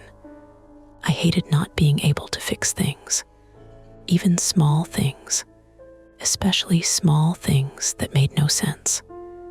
I'd learned to bury it under policy language and scripts, but it was still there, a stubborn little engine that revved whenever something didn't resolve cleanly. It had cost me before, more than once. The worst time was a year ago, when I stayed late to help a caller with a simple service outage and ended up overriding a security step I shouldn't have because he sounded tired and grateful. It turned into a fraud report 2 days later. I didn't get fired, but I got the final warning talk. My name went into a file somewhere. After that, every time I wanted to be helpful, a second voice inside me said, "Don't be stupid. Don't be the hero." Now, with this breathing in my ear, the 2 voices argued. Mara started to walk away, already done with it. Then she paused and looked back. "One more thing," she said. "If you get any weird calls, tell me. Don't sit on them." "Okay," I said. She left, her shoes making soft, damp squeaks on the freshly cleaned carpet. I stared at the red end call button. My thumb hovered over the mute switch. The breathing was so steady, it felt practiced. That was the part I couldn't shake. If it was an accidental call, there would be movement. A sudden muffled shout. A car door, wind, a pocket shifting. This was composed, close to the mic. Quiet room. No TV noise, no traffic hum. Just breath and the occasional tapping, like a reminder that someone was choosing to stay. I clicked into the system's diagnostic panel, something we almost never used unless a customer insisted our line was static Y. It showed basic data: call quality, latency, packet loss. Nothing alarming. All was clean, too clean, like the world had been turned down to one sound. I leaned forward, lowering my voice without meaning to. "If you can hear me," I said, "and you need help, press any key." A pause. Then, very softly, a single tone, not a voice, not a word. A DTMF beep, the sound of a keypad press. My heart didn't jump. It sank heavy because now it wasn't a pocket call. Now it was interaction. I looked at the screen. The system logged it, key press detected. 1. Yes. I swallowed, my mouth suddenly dry. There were protocols we could follow for accessibility, for nonverbal callers. There were also protocols for prank calls, and for suspicious behavior, and for things that weren't our problem. The choice was right there, laid out in 2 buttons and 1 chat message. End the call, Disposition non-responsive. Move on. Let it be someone else's weird story. Or stay on the line and find out what yes meant. I took my thumb off the mute switch and reached for the internal chat window, hovering over Mara's name, while the breathing continued in my ear, steady, close, patient, as if the person on the other end already knew which way I'd lean. And for a moment, under the buzz of fluorescent lights and the soft click of keys from the other reps, my screen felt like a doorway I shouldn't open. The beep hung in my headset longer than it should have. Not the tone itself, that was quick, clean, logged, and gone, but the fact of it. The system registered the key press. The caller was there, listening, choosing. I swallowed and leaned into the mic. "Okay," I said carefully. "You pressed 1. That's yes, right, breath, steady, close." I pulled up the accessibility protocol tab with my free hand. We had a script for callers who were nonverbal or hard of hearing. It wasn't common at 2 in the morning, but it existed. "I'm going to ask you yes or no questions," I said. "Press 1 for yes, 2 for no." There was a faint shift on the line, like fabric moving. Then the breath resumed, same rhythm. "Are you calling about an issue with your account?" Silence. I waited 5 seconds. 10. No tone. "Okay," I said. "Are you in immediate danger?" The inhale caught. That same tiny snag at the top. Then, beep. Key press detected. 1. Yes, my stomach tightened. Not dramatically. Not in a movie way. Just a quiet, internal clench that made the room feel a little smaller. I kept my voice level. "All right. If you're in danger, I need you to hang up and dial 911. We can't dispatch emergency services from here." No response, just breath. Tap, tap, tap, pause, tap, tap, tap. It wasn't random. It was patterned. I stared at the waveform again, like it might reveal something human beyond the shape. "Are you alone?" I asked. Beep. "Yes." "Are you somewhere you can't speak safely?" A longer pause this time. The air on the line thinned for a second. Beep. "Yes." I glanced over the top of my monitor toward Mara's station at the end of the row. She was bent over someone's desk, talking quietly. I hovered over the internal chat again, but didn't type. "Not yet." "Are you in your home?" Nothing. The breath didn't change. "Are you in a vehicle?" Silence. My fingers felt clumsy on the keyboard. I typed in the notes box. "Caller confirms in danger, alone, cannot speak safely." There was no way to verify any of it. "Listen," I said softly. "I need a location. Can you press a number for your state?" "For Washington, press 5. That was stupid. I knew it as I said it. There were 50 states. No system for this. My brain was moving faster than the protocol allowed. No beep came. The tap, tap, tap started again, more urgent. 3 taps. Pause. 3 taps. The rhythm was starting to irritate me. It was too controlled, too deliberate. I leaned back and exhaled through my nose. Think the area code was 206. Seattle. That meant Washington State, unless it was spoofed. Our system sometimes showed partial routing info if you clicked deep enough. I opened the call diagnostics panel again and dug into the SIP data. Most of it was technical garbage, but one line caught my eye. Cellular carrier, Northwest Wireless. Not helpful. "Mara," I called softly, lifting one ear cup off my head. She looked up, annoyed for a second, then saw my face and walked over. "What now?" she asked. "He pressed 1 for danger," I said quietly. "Alone, can't speak safely." Mara didn't roll her eyes. She didn't smile either. She just took a slow breath of her own. "Okay," she said. "What's the number?" I pointed to the notepad again. She crossed her arms. "Did you tell him to call 911? Yes. And he didn't hang up. Mara leaned closer to the monitor and watched the waveform for a second, like she could see intent in it. Could be someone messing with you, she said, pressing buttons for fun. At 2 a.m, that's prime bored time. She wasn't wrong. But the rhythm in my ear didn't feel bored. It felt measured. Are you restrained? I asked into the mic before I could stop myself. Mara's head snapped toward me. There was a sharp inhale on the line, then beep. Yes, Mara mouthed. What are you doing? I covered the mic with my hand. It's real, if it's real, she said under her breath. We're not equipped for this. We don't trace calls. We don't send cops. I know that. Then what's your plan? I didn't have one. That was the problem. My flaw reared up, hot and stubborn. If someone was tied up somewhere in Seattle with a phone close enough to breathe into, and I hung up because it wasn't policy, that would sit in me for a long time. Let me try something, I said. Mara hesitated. 5 minutes, she said finally. We escalate to management, not you freelancing. I nodded. She stepped back but didn't leave. I leaned into the mic again. If you're restrained, I need you to give me something specific. Press the number of the floor you're on. 1 for ground, 2 for second, 3 for third. A pause, then beep. Key press detected, 2nd floor.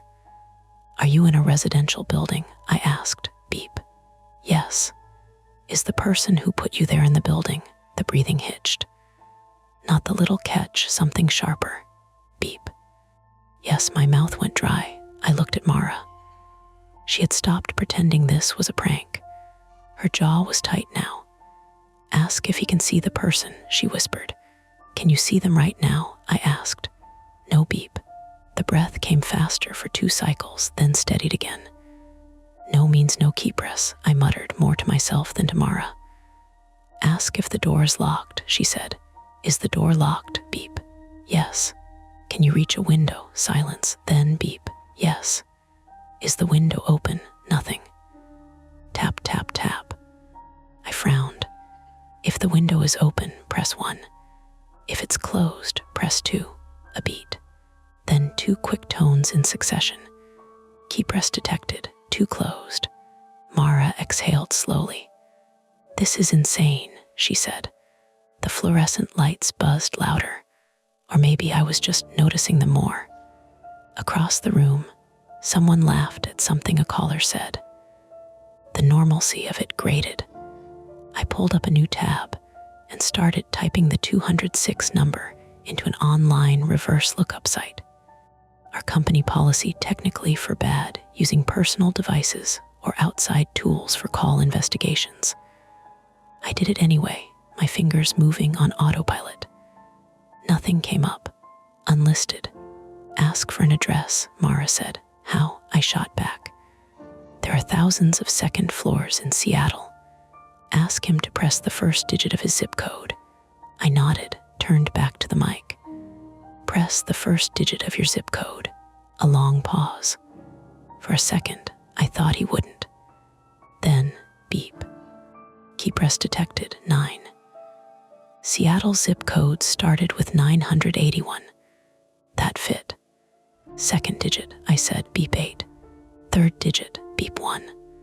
Fourth, beep 5th, beep 4. Mara grabbed her tablet and typed fast. That's Pioneer Square, she said, downtown. My pulse thudded once in my throat. Pioneer Square at 2:30 a.m. was bars closing, empty streets, old brick buildings with loft apartments above ground floor shops. Ask if he's in an apartment, Mara said. Are you in an apartment building? Beep. Yes. Old building, I asked, thinking of the brick facades and narrow stairwells. Silence. Then beep. Yes. Mara was already pulling up a map. There are dozens, she said. Can you see a street sign from the window? I asked. Nothing. Tap, tap, tap. Faster now. Can you break the window? I asked. Mara's eyes widened. No, beep. Yes. The breath on the line had changed. It wasn't steady anymore. It came in shallow pulls, like he was testing something. "Don't tell him to break it," Mara hissed. "If he's restrained." I didn't say to, I whispered back. I turned to the mic. "If you try to break the window, will the person hear you?" A pause so long I thought the line had dropped. Then, beep, yes. The call timer ticked past 12 minutes. I felt the weight of that number, 12 minutes. The same as the previous call Mara mentioned. "Is the person armed?" I asked quietly. There was a sharp intake of breath, not a catch, a full, audible pull. Then nothing. No beep. The tapping stopped entirely. The line went so still I thought for a second we'd lost connection. I glanced at the diagnostics. Still active. Good signal. "Hello," I said. The breathing returned, but different. Not measured, faster, irregular. Mara leaned closer. "What did you ask? If the person's armed?" She swore under her breath. "Listen," I said into the mic, lowering my voice instinctively. "If they're in the room with you, don't press anything. Just breathe." The breath on the line stuttered. In the background, so faint I almost dismissed it, I heard something else. A dull thud. Not through our office. Through the phone. Another thud. Closer, like a door shutting hard. The breathing spiked. Then a voice. Not clear, not words. Just a muffled, distant sound male. Angry, too far from the mic to make out. Mara and I locked eyes. "Holy," she started. The tapping came back, frantic now. Not 3 taps, just random strikes against plastic. "Stay with me," I said, my voice thin.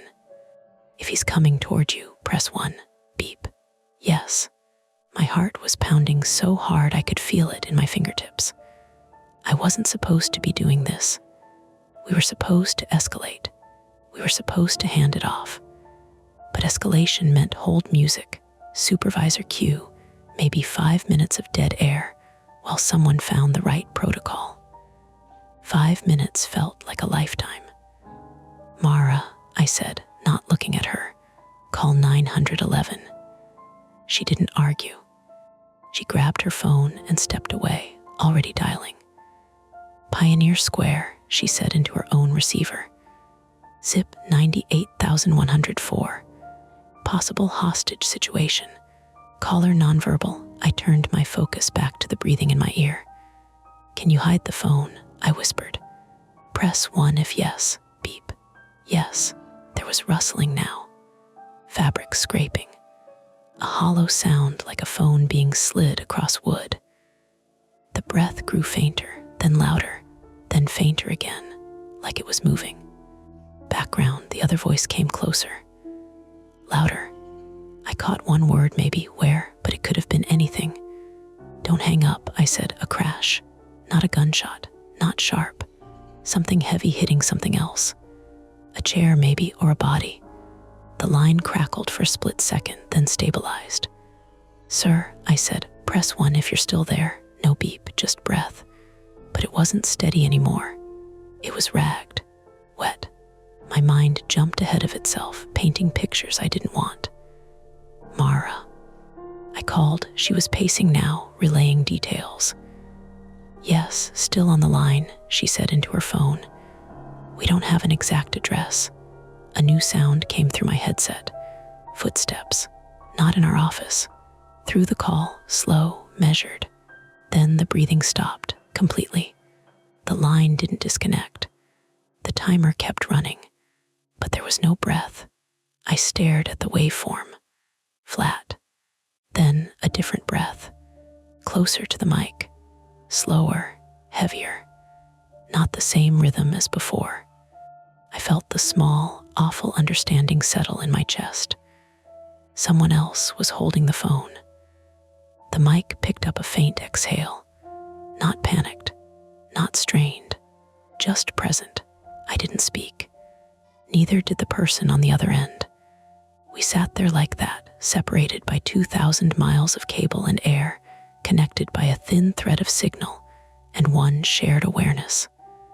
Then, very softly, deliberately tap, tap, tap. 3 knocks against the phone casing. The same pattern as before. And this time, it wasn't frantic. It was controlled. The call timer ticked past 15 minutes. Mara's voice rose in the background as she argued with the dispatcher about needing an address. In my ear, the new breathing continued, calm and close. And then beep. Key press detected. 1. Yes. Mara's face had that tight, focused look people get when they're trying not to let adrenaline turn into panic. She had the dispatcher on speaker now, her phone flat on my desk between my keyboard and the stale cup of pens. The dispatcher's voice came through tinny and clipped, professional in the way that meant she'd heard worse tonight and didn't have room for our uncertainty. "Ma'am, we need a specific address or a cross street," the dispatcher said. "Zip code isn't enough." Mara pressed 2 fingers to her forehead. "He can't speak," she said. He was pressing keys. "We got 98,104, 2nd floor, old apartment building. We heard another man. Something crashed." "Do you have the number he's calling from?" Mara looked at me. I gave her the digits from my screen. She repeated them. The dispatcher paused. I imagined her typing, running it through whatever tools they had, the way we did with accounts, except with real consequences. "We're getting VoIP routing," the dispatcher said. "Not a confirmed subscriber address. Is there any way to get him to give you a street name? Even a letter?" Mara's eyes flicked to my headset, to the line still open. In my ear, the breathing stayed close, slow, like whoever held the phone was content to let us scramble. Every so often, the 3-tap pattern sounded, faint but deliberate, like someone tapping on a table to a song only they could hear. I had that moment of stupid, visceral anger. "How dare you?" followed immediately by the cold realization that anger didn't help. Only information helped. "Mara," I said quietly, "let me try to pull location through our system." She gave me a look that said, "If you can, do it." She turned back to the phone. "Stay with me," she told the dispatcher. "My agent is trying to extract more data." I clicked through our call center software, deeper than I ever went on normal calls. There were admin panels I wasn't supposed to touch. There were tabs labeled for engineering, the kind of stuff that existed because managers liked dashboards.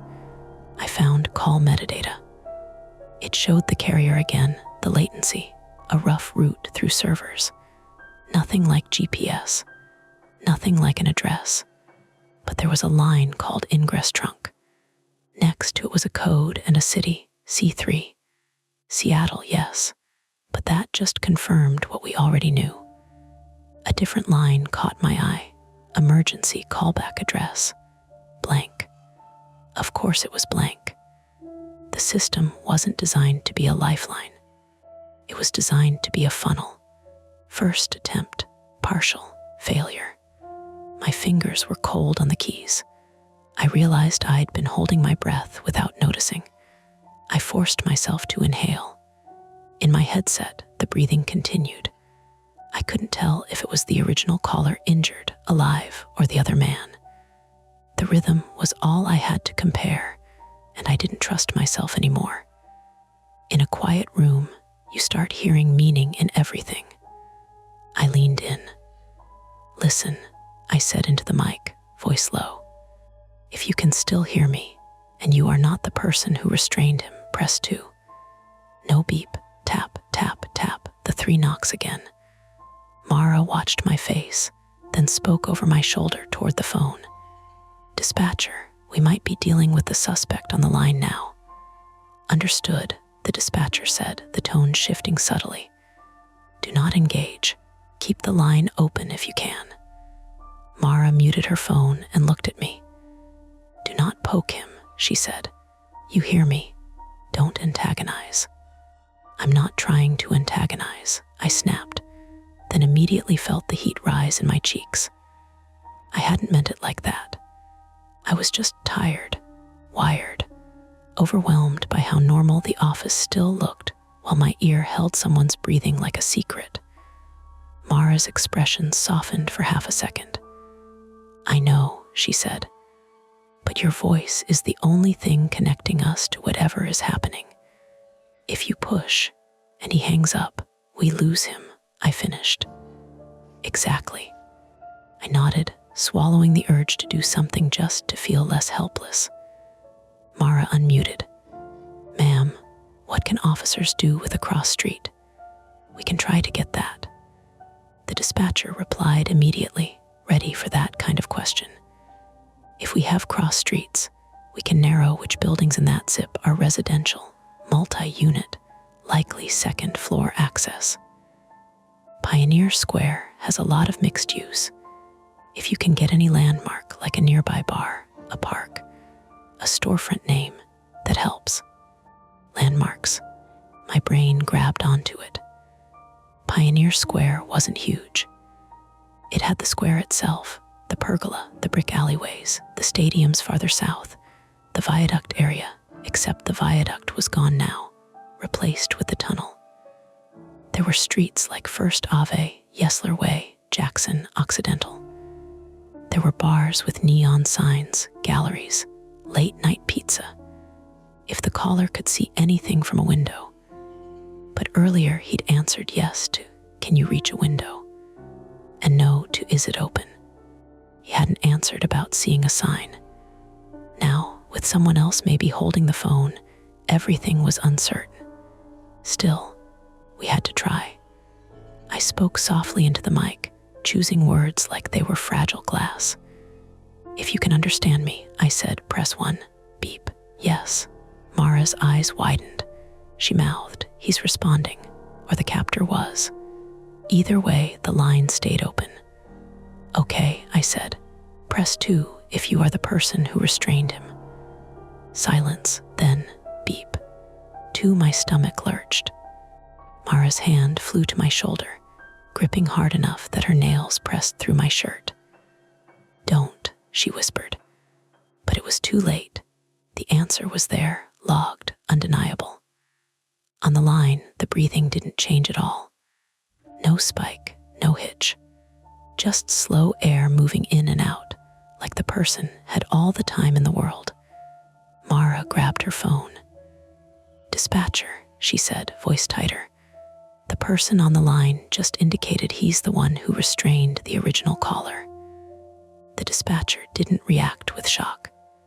Only a calm shift into command mode. Okay, keep him talking if it's safe, but do not give him any personal information. If he says anything about location, repeat it back for confirmation. He wasn't talking. That was the point. Can you see outside? I asked into the mic. Press 1 for yes, 2 for no, beep 1. Do you see a street sign? Press 1, beep 1.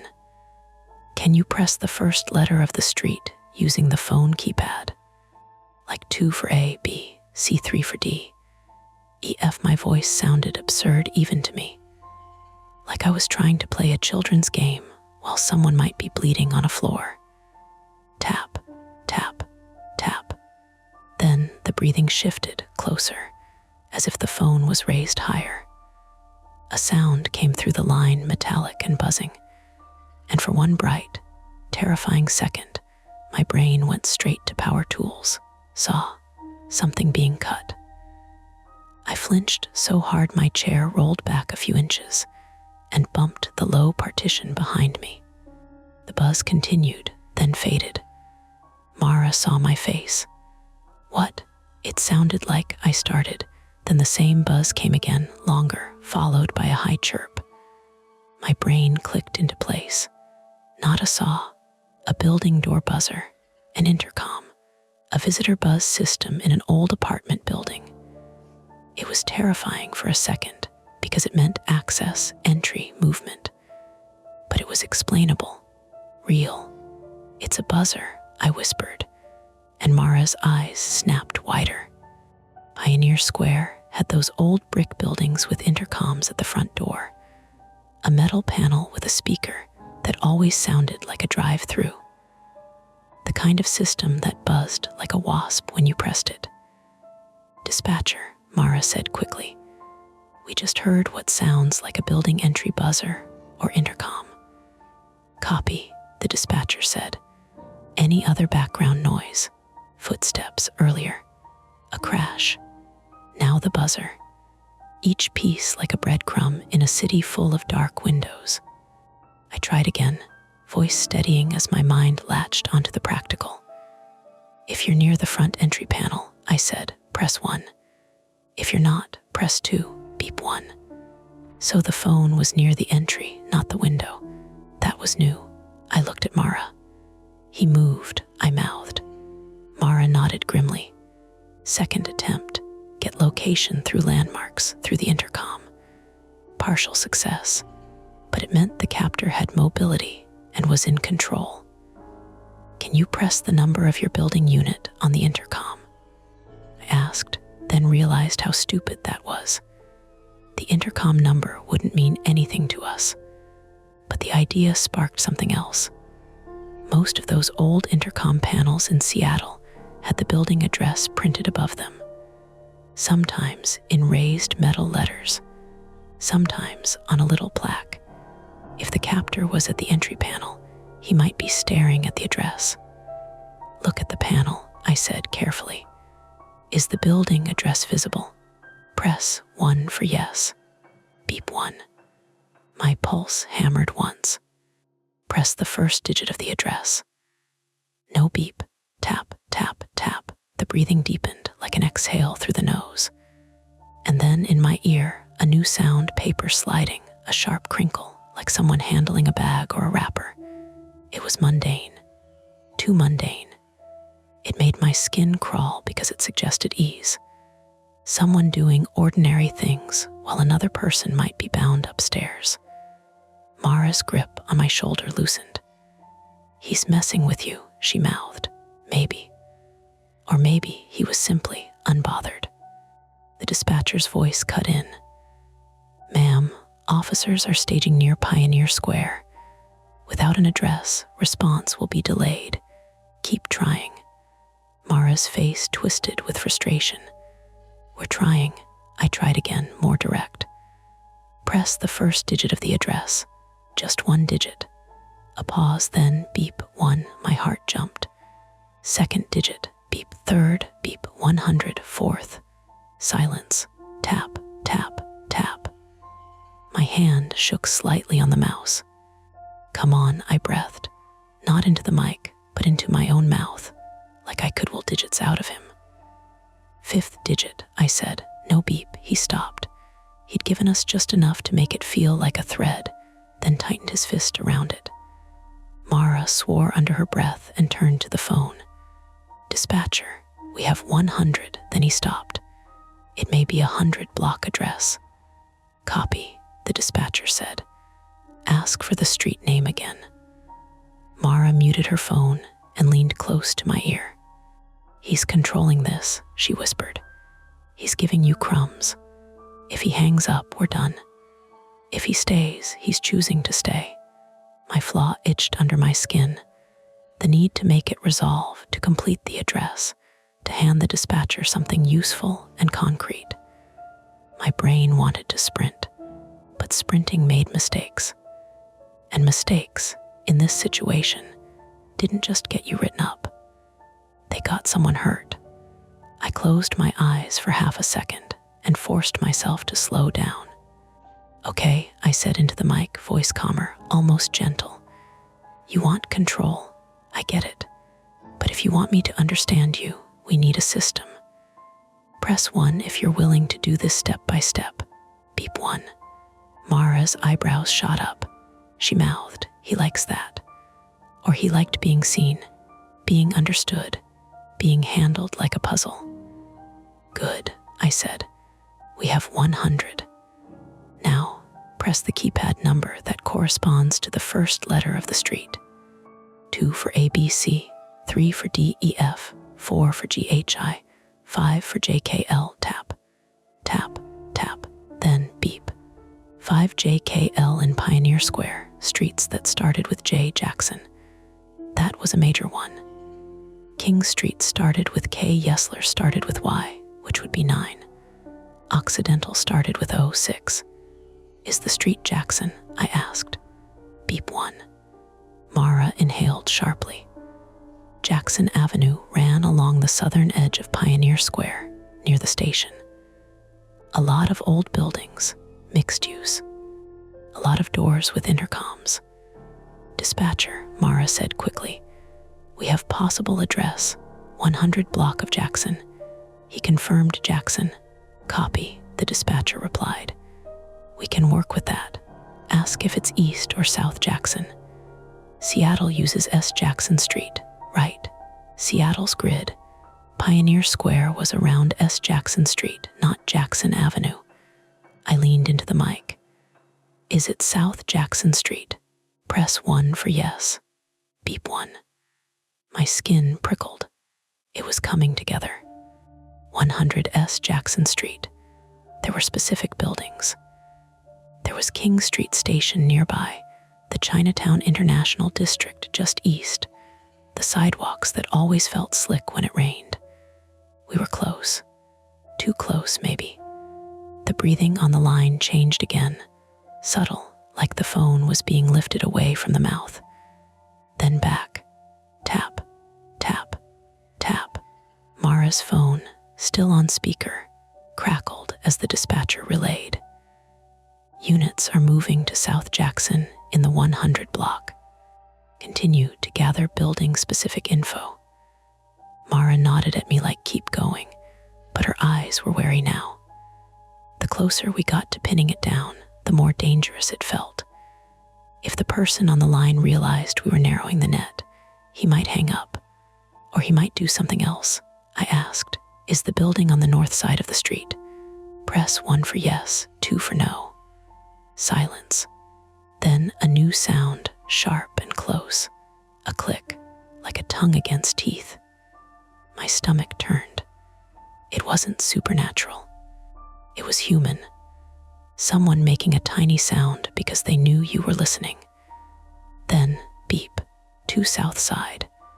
Is the entry on a corner? I asked. Beep 1 corner, south side, 100 block of S. Jackson. Mara scribbled on a sticky note, her handwriting tight. We're getting it, she whispered. And then, out of the corner of my eye, I saw a movement at the edge of our call center. A figure near the emergency exit. For a split second, my exhausted brain tried to map it to what I was hearing. He's here, he's in the building, he's found you. And the fear surged so fast, it made my vision narrow. But then the figure stepped into the light, and I recognized the navy polo. Darren Pike, 41, male security guard for the building, making his slow nightly rounds with a ring of keys and a flashlight he never actually used because the place was already lit like a dentist's office. He lifted a hand in a lazy wave, then pointed at Mara's phone like everything okay. Mara shook her head sharply and motioned him over. Misdirection. Explainable. Still unsettling because it reminded me we weren't in a sealed bubble. We were in a real building with real doors. Darren approached, chewing something. Gum. It clicked faintly. What's going on? He asked low. Mara put a finger to her lips, then gestured at my headset and her phone. Darren's eyes widened, and his posture changed from bored to alert. Mara whispered, "Get ready to pull camera footage. We may need to give police our building entrance logs." Darren nodded once, serious now, and stepped away toward his small office down the hall. My palms were damp. My shoulders ached from being hunched forward. The physical toll hit me all at once, how long I'd been awake, how much caffeine I'd had, the way my jaw clenched so hard my teeth hurt. In my ear, The breathing remained calm. I asked, "Is the building name posted at the entrance?" "Press 1, beep 1. Press the first letter group for the building name." Tap, tap, tap. Then a sound I hadn't heard before, a faint, low chuckle. Not a laugh out loud, a breath shaped like amusement. And then the line went quiet, not disconnected, just quiet. I stared at the waveform. Flat again. My throat tightened. "Hello." No breath. Mara's voice went sharp. "Noah." The line crackled, and the breathing returned. Close. Slow. Then the keypad tone sounded again. Beep. Key press detected. 9. I froze. 9 corresponded to WXYZ on the keypad. My mind jumped to Yesler because it was in the area, but we were on S. Jackson. The building name, something starting with W. Western, Wells Fargo. No, that didn't fit. Mara leaned closer. "What does 9 mean?" I swallowed. "Could be letters." WXYZ. Mara looked at the sticky note in her hand. "Corner South Side, 100 block S. Jackson." There were only so many corners. Her phone crackled as the dispatcher spoke. "Ma'am, units are approaching the area. If you have confirmation of the exact corner, we can direct them more precisely." I stared at the screen. My notes, the logged digits, the beep that meant WXYZ in my ear. The breathing stayed calm, intimate, too close. And then, very softly, not through the keypad this time, but through the mic itself, a sound that wasn't breath, a whisper of fabric, and a single word barely audible, like it had been pushed out between teeth without moving the lips much. Wait. My whole body went cold in a practical way, not blood, not melodrama, just an immediate, full body readiness. My spine straightened. My hands went still. Mara heard it too. Her eyes locked onto mine, wide. The dispatcher on speaker asked, "Ma'am, what was that?" Before Mara could answer, the line produced a new sound, a sharp, metallic clatter, followed by the unmistakable buzz of the entry system again, longer this time, sustained. Someone was being buzzed in, or someone was buzzing someone out. The breathing on the line deepened, like the person holding the phone was smiling. Mara grabbed her phone and spoke fast. "Dispatcher, we just heard the entry buzzer again, sustained. And we may have heard the suspect speak." "Copy," the dispatcher said. "Units are on foot. Do not engage further." Mara muted, then turned to me, her voice barely above a breath. "Point of no return," she said. "If he's letting cops in or letting himself out, we can't just sit here and listen. We have to give them something now." My flaw surged again. "Finish it. Give them the corner. Give them the building. Make it real." I looked at my screen, at the half-built address in my notes. 100S Jackson Cent Corner, South Side. There was one corner that fit that pattern too well, my brain finally aligning geography with memory. The corner near the station, where S. Jackson met 2nd, Ave S. Old Brick. Intercom panel. 2nd, floors above shops. "Mara," I said, voice hoarse. "I think it's near 2nd and Jackson. That corner." She didn't hesitate. She unmuted and spoke over the dispatcher's voice, if she had to. "Possible corner at 2nd Avenue South and South Jackson Street," she said. "Old Brick mixed use, 2nd floors. Suspect online is at entry panel." The dispatcher responded instantly. "Copy. Units redirecting. Stay on the line." In my ear, the breathing continued. 3 taps. Then a final beep, clean, deliberate. 1. Yes. And the call dropped. Not a hang-up. A sudden disconnect. The kind that left your headset hissing with empty line for a fraction of a second before the system played the default tone. On my monitor, the call disposition box popped up, demanding I choose a category like it was any other customer who'd gotten tired of waiting. Mara stared at the screen, then at me, and then my workstation phone lit up with an internal call, Darren from security. Mara snatched it and put it on speaker. "Police just arrived downstairs," Darren said, voice tight. "They're asking for you. They want to talk to the agent who was on the line. They want the call recording." And he paused, swallowing. "They're asking if one of you can come identify the audio in real time if it rings again. They're moving to the corner now, and they want someone on a direct line with dispatch." Mara looked at me, and for the first time all night, there was no managerial distance in her face, just a human decision. I could feel the weight of it, the trap tightening. We'd escalated. We'd de-involved police. We'd given a corner. We'd heard a voice. We decrossed every boundary that made our jobs safe and predictable. If we walked away now, it wouldn't erase what we'd started. And if that phone rang again, it wouldn't come to anyone else. It would come to me. The elevator smelled like old metal and somebody's cheap cologne. Darren's keys jingled as he led us down to the security office on the first floor, tucked behind a glass door with a faded authorized personnel only sticker. Mara walked fast, phone in hand, her thumb hovering over mute like she could stop the world from getting worse by controlling what came out of that little speaker.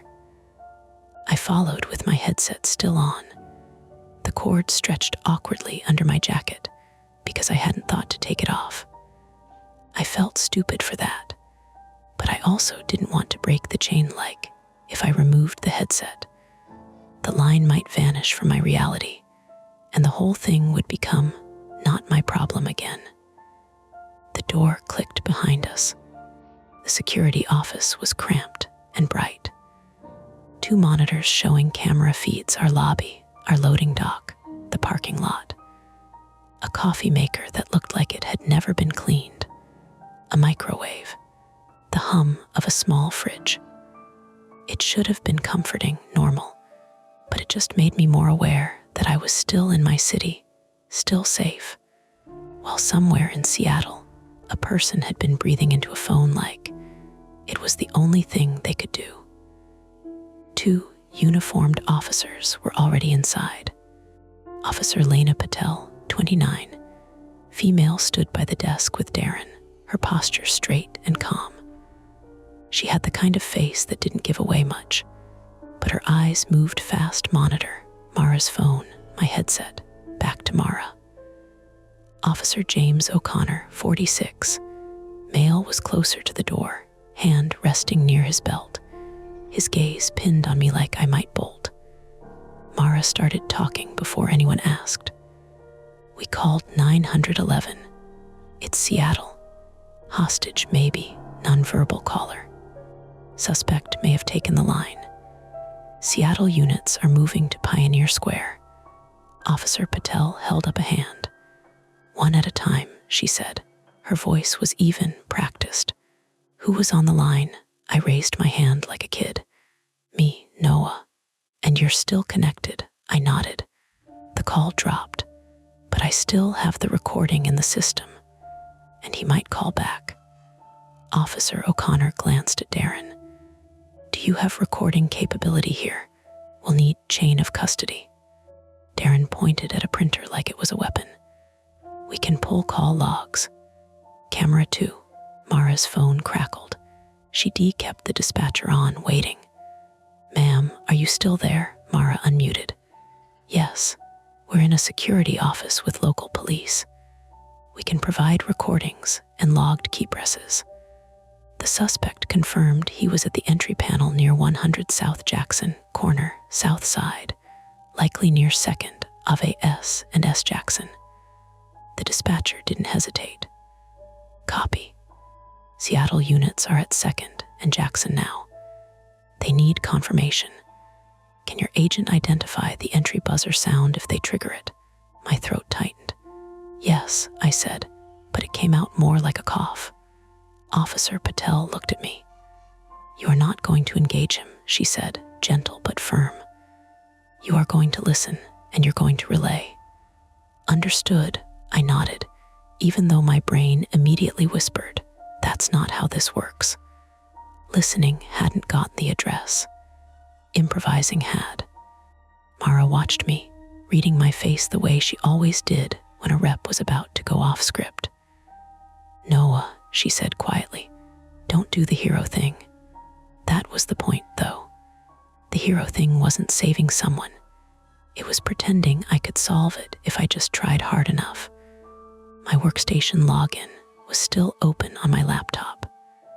Darren cleared a space on the desk and shoved aside a stack of incident reports. I sat, headset on, fingers hovering over the keyboard like this was just another call. Only my hands were shaking. Okay, I said. If he calls back, what do you want me to do? Officer Patel answered without looking away from me. Keep him on the line. Do not threaten. Do not bargain. Do not say police. Do not tell him what you know. If he gives you information, repeat it back to confirm. Mara leaned in. We're going to do this clean, she said. The dispatcher on the phone cut in. Seattle officers are at the corner. They're attempting to identify the correct building. Stand by for buzzer test. In my ear, there was nothing now. Just the faint hiss of a dead channel and the pressure of the foam against my skin. A lull. 5 seconds. 10. The building security monitors showed our lobby. A cleaning woman pushed a cart past the glass doors, completely unaware. In Seattle, someone was likely pressing their shoulder into a brick wall behind a planter, waiting for a signal to move. My jaw hurt from clenching. Then my laptop chimed. Incoming call, line 14. My heart did something ugly, like it tried to climb out of my chest and hide behind my ribs. Officer O'Connor stepped closer. Mara's hand landed on my shoulder again, this time not gripping, just anchoring. I clicked accept. No greeting, no script, breathing, close, slow, heavy, 3 taps against plastic. Tap, tap, tap, the same pattern like a signature. Officer Patel leaned toward Mara's phone. Mara unmuted. Dispatcher, he's back. Breathing only. 3 tap pattern confirmed. Copy, the dispatcher said, and her voice changed. Not panicked, but sharper. Seattle units are holding. Attempting buzzer test now. A squawk of radio leaked through Mara's speaker, Seattle officers coordinating in the background. In my headset, the breathing continued. No catch on the inhale this time. Earlier, with the first caller, they're deep in that tiny snag every few breaths, like a partially blocked nose. Now it was smooth. I didn't want to believe my own ears, but my brain latched onto it like a lifeline. That's not him, I whispered. Mara's eyes narrowed. What? The catch is gone, I said. The original caller, his breathing had a hitch. This is different. Officer Patel's gaze sharpened. So suspect is on the line, she said, more statement than question. I forced my hands still on the desk. Yes, Officer Patel nodded once, then spoke toward Mara's phone. Dispatcher, agent believes suspect is currently on the line. Original victim breathing pattern changed. The dispatcher didn't argue. Copy. In Seattle, the radio chatter intensified. I couldn't make out words, just urgency. I stared at the waveform meter on my screen. It rose and fell with each breath, hypnotic, close enough to hear moisture. Tap, tap, tap. It felt like being toyed with. I didn't speak. I waited, like Officer Patel told me. But silence on my side didn't make the line safe. It made it a stage. The breathing paused at the top of an inhale. Then a single DTMF tone sounded. Beep. Keep rest detected. 9. WXYZ. Or Y or Z or just 9. Mara's lips parted. That again, she whispered. Officer O'Connor muttered. He's signaling something. The dispatcher's voice came through. Seattle is about to trigger the entry buzzer. Agent, be ready. I held the headset tighter to my ear as if I could physically catch sound. A second later, the buzz hit my line metallic, sustained, followed by the little chirp I'd heard before. My stomach dropped. It matched. It was the same sound, same timbre, same cheap speaker distortion. That's it, I said, voice cracking. That's the same buzzer. Mara spoke into her phone fast. Dispatcher, confirmed. The buzzer sound just heard matches the call audio. Copy, the dispatcher said. Seattle units, confirmed building entry panel match. Stand by. My ears filled with radio chatter. In the background of my headset line, I heard something else now too. Distant voices, muffled through brick and glass. Footsteps, a door latch. The suspect was near the entry panel. The police were near the entry panel. The distance between them was measured in feet, and I was measuring it in sound. Officer Patel leaned closer to me, voice low. If you can get him to do anything that confirms where he is, any detail, do it carefully.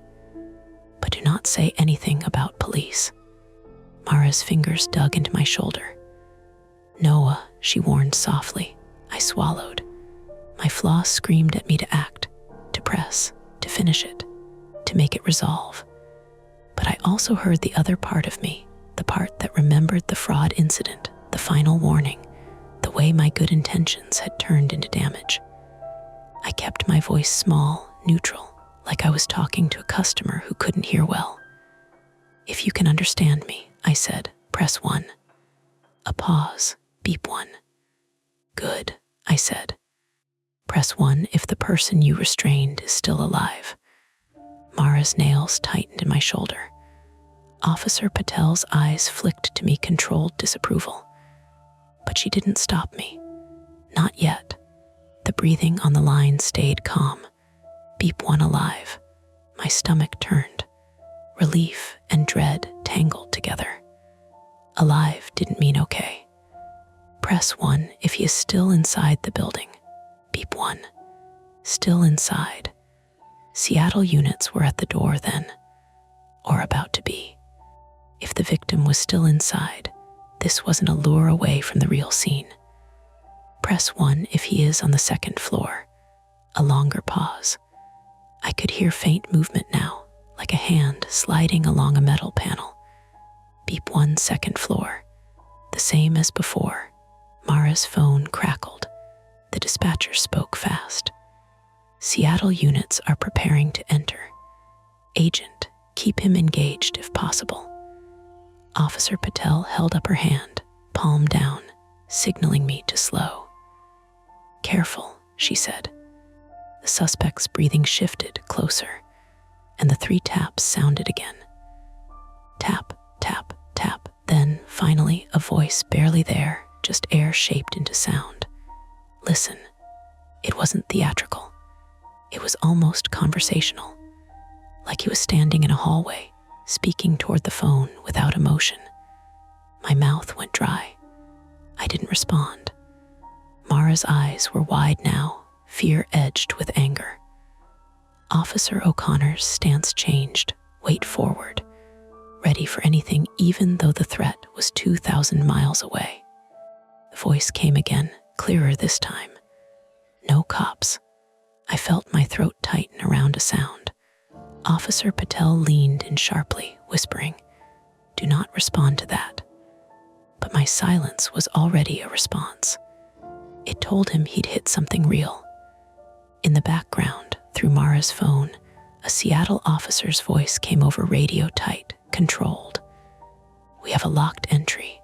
Intercom panel. Attempting entry, stand by." In my headset, the suspect inhaled slowly.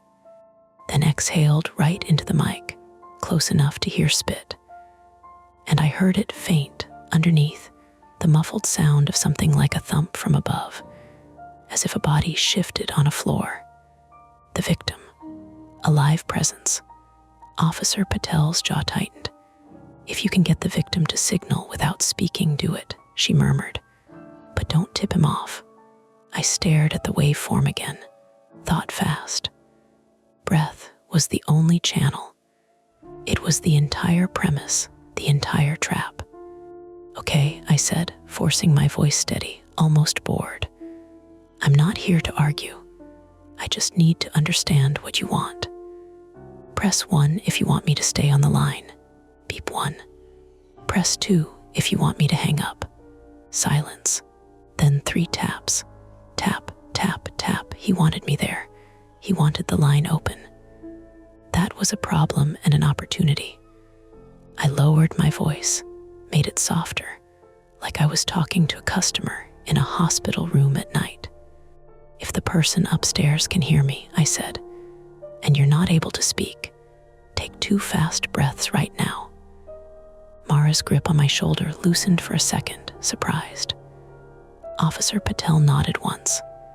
"Good." In my headset, the suspect's breathing continued slow, controlled. 1 second. 2. Then, faint and different, too quick. Shallow inhales layered under the steady breath, like someone trying to comply while gagged or struggling for air. My skin prickled. "He heard me," I whispered. Mara's eyes filled, not with tears, but with that fierce, helpless human heat. Officer Patel spoke into Mara's phone. "Dispatcher, victim may be responding through breathing." 2 quick breaths heard under suspect's breathing. The dispatcher responded immediately. "Copy. Seattle units are entering now." The radio on Mara's phone exploded with clipped voices. "Entry forced. Stairs on the right. 2nd floor landing hold." Everything in my body went rigid. I wasn't there, but I could see it. Narrow stairwell, old brick walls, the smell of damp wood, flashlights washing over peeling paint. Pioneer Square buildings had that old city rot, the kind you couldn't scrub out. In my headset, the suspect breathed steadily, as if listening to the same radio traffic through our reactions, as if enjoying the timing. Tap, tap, tap, then beep. 1, he pressed it without me asking. Yes to what? Yes that he knew. Yes that he was ready. Mara leaned close, voice shaking slightly now. "He's anticipating," she whispered. Officer O'Connor murmured, "He wants to be heard." The suspect spoke again, just 2 words, almost gentle. "Too late." My heart slammed once hard. The background on the line filled with sudden motion, footsteps, faster, closer. A door rattling. A muffled shout from far away. Then a loud metallic bang that made me flinch like a door kicked or something struck a railing. Seattle officers, radio voices overlapped, urgent. "Contact, show me your hands." "Gun," my breath stopped. Every nerve in my body lit up. In my headset, the suspect's breathing changed for the first time, faster, harsher. Not fear exactly. Exertion. There was a scuffle sound, fabric tearing, a grunt, then a heavy impact like someone hitting a wall. Mara's phone crackled with the dispatcher's voice, suddenly louder. Shots fired, shots fired. Units, status." Mara's face went white. Officer Patel's hand went to her radio, even though it was useless here. In my headset, the mic picked up a sharp, wet cough close, then farther, then close again. Not the suspect's calm breath anymore. Chaotic breathing, multiple bodies. I heard a scream, not horror movie, not prolonged, just a single human sound cut off fast. Then the line went silent. Not disconnected. Silent. I stared at the waveform, flat. My My fingers hovered over the keyboard like a prayer. Mara whispered, "Noah." The silence broke with a gasp. A breath with that familiar hitch catching at the top, uneven. The original caller's breathing. It was close now, too close, like the phone had been knocked near his face again. I felt tears sting my eyes, sudden and humiliating. Relief that he was breathing. Dread at what that meant had happened. I spoke without thinking, voice rough. "If you can hear me, 2 fast breaths." A pause. Then 2 quick, shallow breaths. Alive. But then behind it, another sound. A low moan, pain stuffed down into the chest. The kind of sound a person makes when they can't move properly and doesn't want to make noise, but can't help it. On Mara's phone, the dispatcher was talking over multiple channels. One officer down, non-life threatening. Suspect in custody. EMS en route. Victim located, restrained, injuries unknown. Mara sagged against the desk, one hand covering her mouth. Officer Patel exhaled hard, like she'd been holding her own breath for minutes. Officer O'Connor closed his eyes for a second and opened them again, expression tight. In my headset, the victim kept breathing ragged, wet, close. I could hear the sound of duct tape shifting slightly with each inhale. It made my stomach twist. I didn't know what to say to him. Anything I said now would be meaningless. Police and medics were already there, but he was still on the line, and he could still hear me. I lowered my voice, softer than I'd ever used in a call center. "You did good," I said, the words slipping out before I could vet them. "They're with you now. Keep breathing." His breath hitched, then steadied a little. The call timer kept running like a metronome measuring trauma. Mara wiped her face with the heel of her hand, leaving a streak like she'd touched dust. "Seattle confirmed suspect in custody," she told the dispatcher, voice shaking, but controlled. "We have the agent on the line with the victim still connected." "Copy," the dispatcher said. "Maintain the line if possible for victim reassurance until Seattle commands otherwise." Officer Patel looked at me, and for the first time, there was no warning in her eyes, just respect edged with exhaustion. "You're going to need to write a statement," she said quietly. "And your company will too." Mara's mouth tightened. "We'll deal with that," she said, but the words were hollow. She knew. I knew. My ear, the victim breathed, and every inhale sounded like it scraped something raw.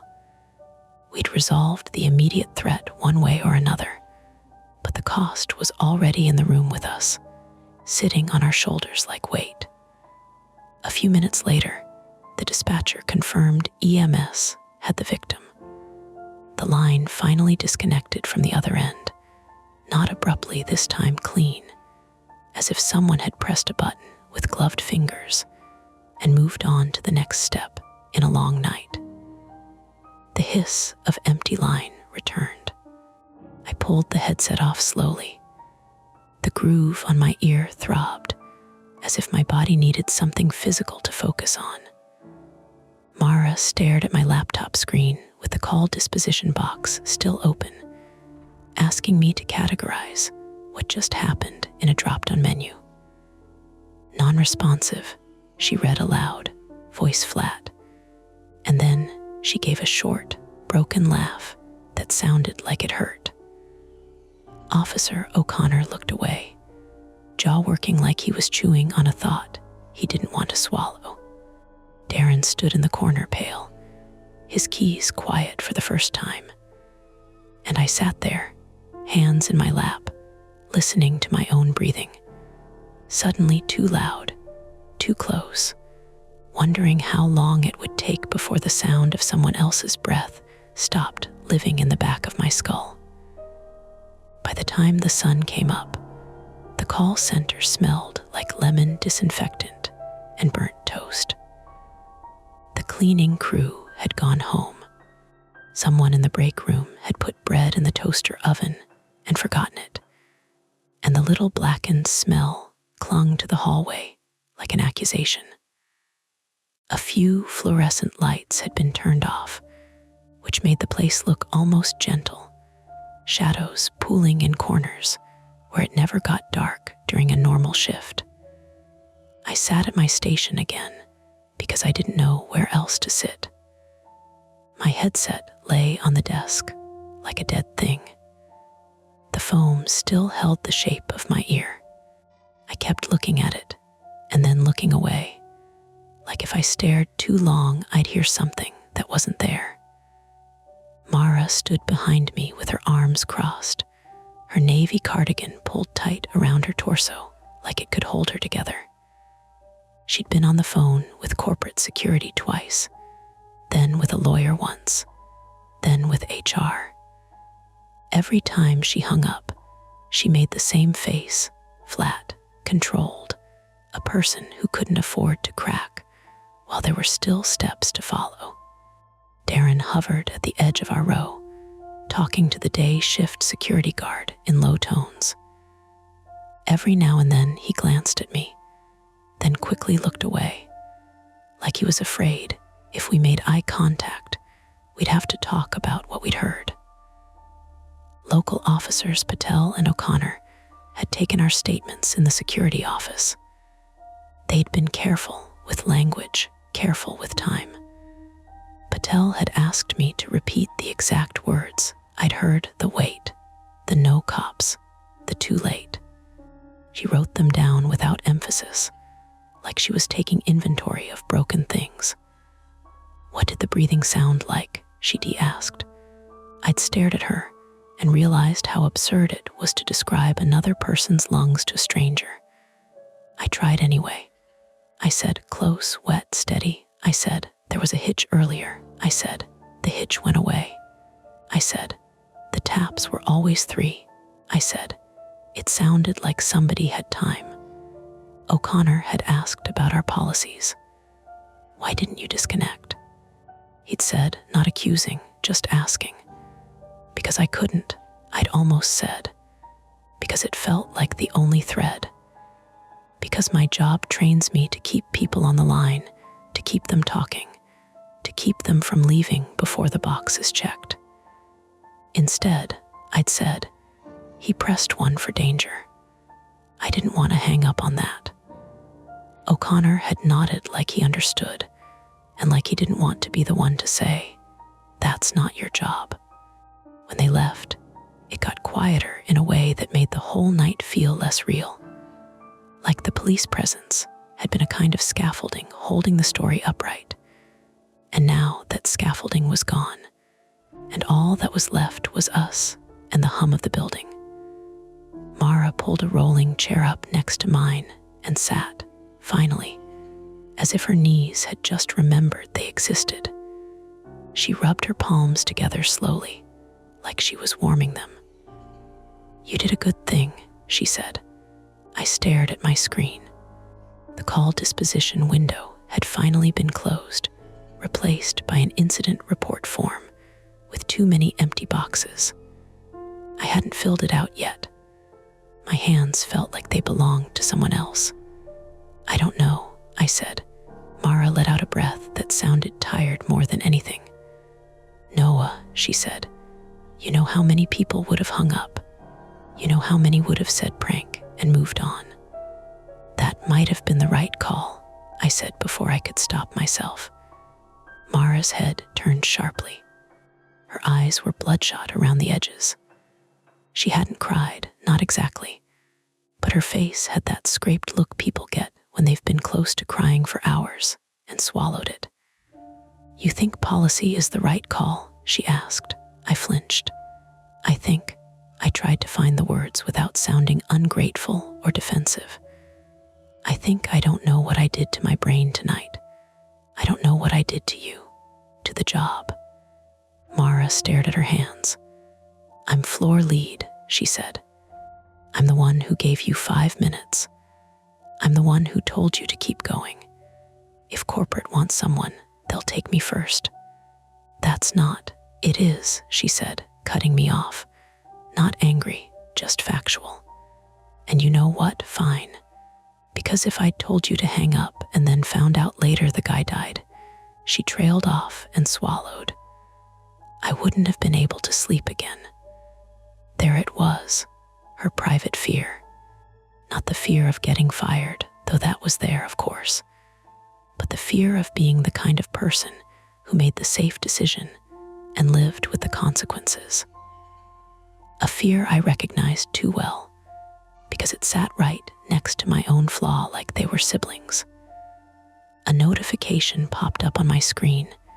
Mandatory meeting 0900 HR plus compliance. Mara saw it and made a small, humorless sound. There we go, she said. My stomach turned over. The adrenaline had drained away, leaving only a slow, sour ache. My eyes felt gritty.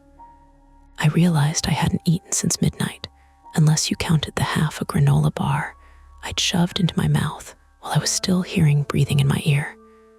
I stood up and my knees wobbled. The room tilted slightly like a boat. I grabbed the desk edge. Sit, Mara said immediately. Don't pass out. We don't need that too. I sat again, embarrassed. Around us, the day shift started to arrive. They came in wearing clean jackets and carrying travel mugs, talking about the weather and traffic, their voices normal and bright. A few glanced at Mara and then at me, sensing something off. The vibe of a call center is like that. You feel it when the room's energy is wrong, even if you do know why. One of the new reps, young guy, maybe 20, walked by and gave me a polite nod. He didn't know what I'd been doing all night. He didn't know what I'd heard. He just knew I was another tired person at the end of a shift. That was the strangest part. How quickly the world offered to return to routine. At 8:15, Mara got a call from the Seattle detective. She took it at my station, put it on speaker without asking, like she wanted me to hear whether it had been worth it. Ms. Haynes, a male voice said. Detective Russo, Seattle PD. I'm calling to update you. Victim is stable. He's at Harborview. Mara closed her eyes briefly. Stable, she repeated, like she needed to taste the word. Rib fractures, the detective continued, likely from restraint and impact. Wrist abrasions, some bruising, no gunshot wounds. He's conscious and cooperative. We've got your call recordings flagged for evidence. I swallowed. Harborview was a real place, a trauma center, not a story detail. The fact that a man was lying there with bruises because I'd listened to his breathing made my chest feel too tight. Suspect? Mara asked. We've got him, Russo said. Name is Malcolm Voss, 42. He was shot in the shoulder during the struggle. Non-life threatening. Officer down with a graze, also non-life threatening. We're building the case. He's not saying much. Why did he call us? Mara asked, the question sharp. There was a pause on the line, the kind of pause that meant the detective was choosing words. He had a history of harassment calls, Russo said. Different targets. Sometimes businesses. Sometimes public offices. He liked systems. He liked being heard without being seen. This wasn't random. My skin prickled. I looked at Mara. She looked back, and for a second we were both thinking the same thing 2 nights ago. Russo continued. We're still piecing together motive. We're also going through his phone. He used a VoIP setup. Spoofing. But we've got enough. Mara's jaw tightened. The earlier breather call, she said, might have been him. It's possible, Russo said. If you have records, keep them. Don't delete anything. Your compliance team will know the drill. When the call ended, Mara didn't move for a long moment. She stared at the blank screen like it might say something else if she waited. "He's stable," she said finally. "Yeah," I whispered. That should have been relief. It was, a little. But it also landed like weight. Stable meant alive, and alive meant there would be a person behind the breathing. A person who might remember our voices, might want answers, might be haunted in ways I couldn't help with. "Did he say why?" I asked. Mara shook her head. "He said he liked systems." I pictured the suspect in some dim hallway in Seattle, phone close to his mouth, breathing into our line because it was a channel. A way to control. A way to force strangers to participate. A way to turn routine into leverage. At 9:00, HR and compliance arrived like a weather front. 2 people in business casual, ID badges clipped neatly, carrying folders. They introduced themselves politely, like this was a quarterly review. They sat us in a small conference room with frosted glass walls and a table that still had dried coffee rings from yesterday's meeting. Mara did most of the talking at first. She outlined the timeline. She explained the keep rest protocol. She admitted to instructing me to continue beyond standard non-responsive procedure. The compliance officer, Elliot Marks, 38, male, nodded, taking notes, his face carefully neutral. The HR rep, Sonia Delgado, 45, female, watched us the way HR people do when they're measuring both pain and liability. Then Elliot asked me, "Why did you deviate from script?" I took a breath and realized how ridiculous it sounded. Because he was breathing. Because something in that breath felt like intent, like need. Because the caller confirmed he was in danger, I said. And because I didn't want to be the person who hung up. Elliot's pen paused. "Were you aware that engaging beyond our emergency disclaimer can expose the company to liability?" "Yes," I said, and it was true. I'd been aware in the abstract. I just decided it didn't matter as much as the breathing in my ear. Sonia asked, softer, "Have you experienced anything like this before?" My mouth went dry. I thought about the fraud incident, about my final warning, about the way my desire to help had been used before.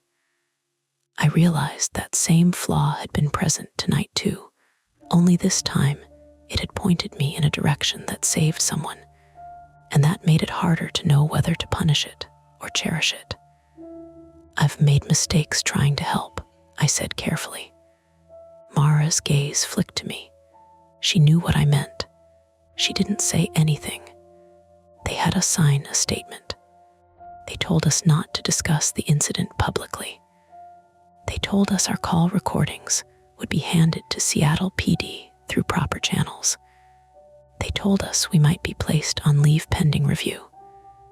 When we left the conference room, the call center was fully awake.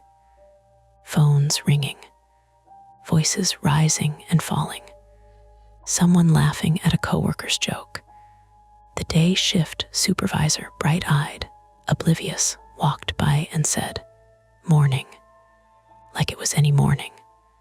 Mara stopped me near the vending machines, the same ones with the "please do not shake" machine sign. She leaned against the wall for a second, eyes closed, then opened them. "Go home," she said. "I can't sleep," I admitted.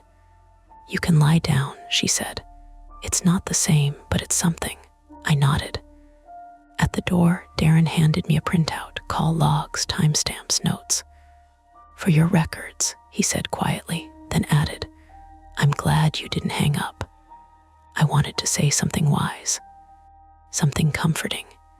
Instead, I just nodded because my throat was tight. Outside, the morning air felt too clean. Cars moved like normal. People walked dogs. A woman in a bright scarf sipped coffee and scrolled her phone on the sidewalk, her face relaxed. The ordinary world kept going with no respect for what had happened overnight. I got in my car, and sat there without starting it. My hands rested on the steering wheel. My phone sat in the cup holder. For a second, I imagined it ringing and me putting it to my ear and hearing that slow, close breath again. It didn't ring, but I still heard it, not as a hallucination, not as something supernatural, just memory. The way a sound can imprint itself when it arrives in the right conditions, when you're tired, when you're responsible, when you're listening too hard. I drove home through streets that looked washed out by early light. I made it to my apartment. I took off my shoes and left them by the door like I always did. I put my keys in the bowl on the counter. Routine, ritual, proof that I was still here. In the bathroom, I looked at my own face in the mirror. There was a red dent across my cheek from the headset band, like a mark someone could use to tell what kind of night I'd had. I brushed my teeth. The mint burned my gums. The taste made me gag a little. When I finally lay down, I didn't sleep. I stared at the ceiling and listened to the building's normal sounds. A neighbor's shower running, pipes ticking, someone's footsteps above me. Ordinary human life reduced to noise. My phone buzzed once. A text from Mara.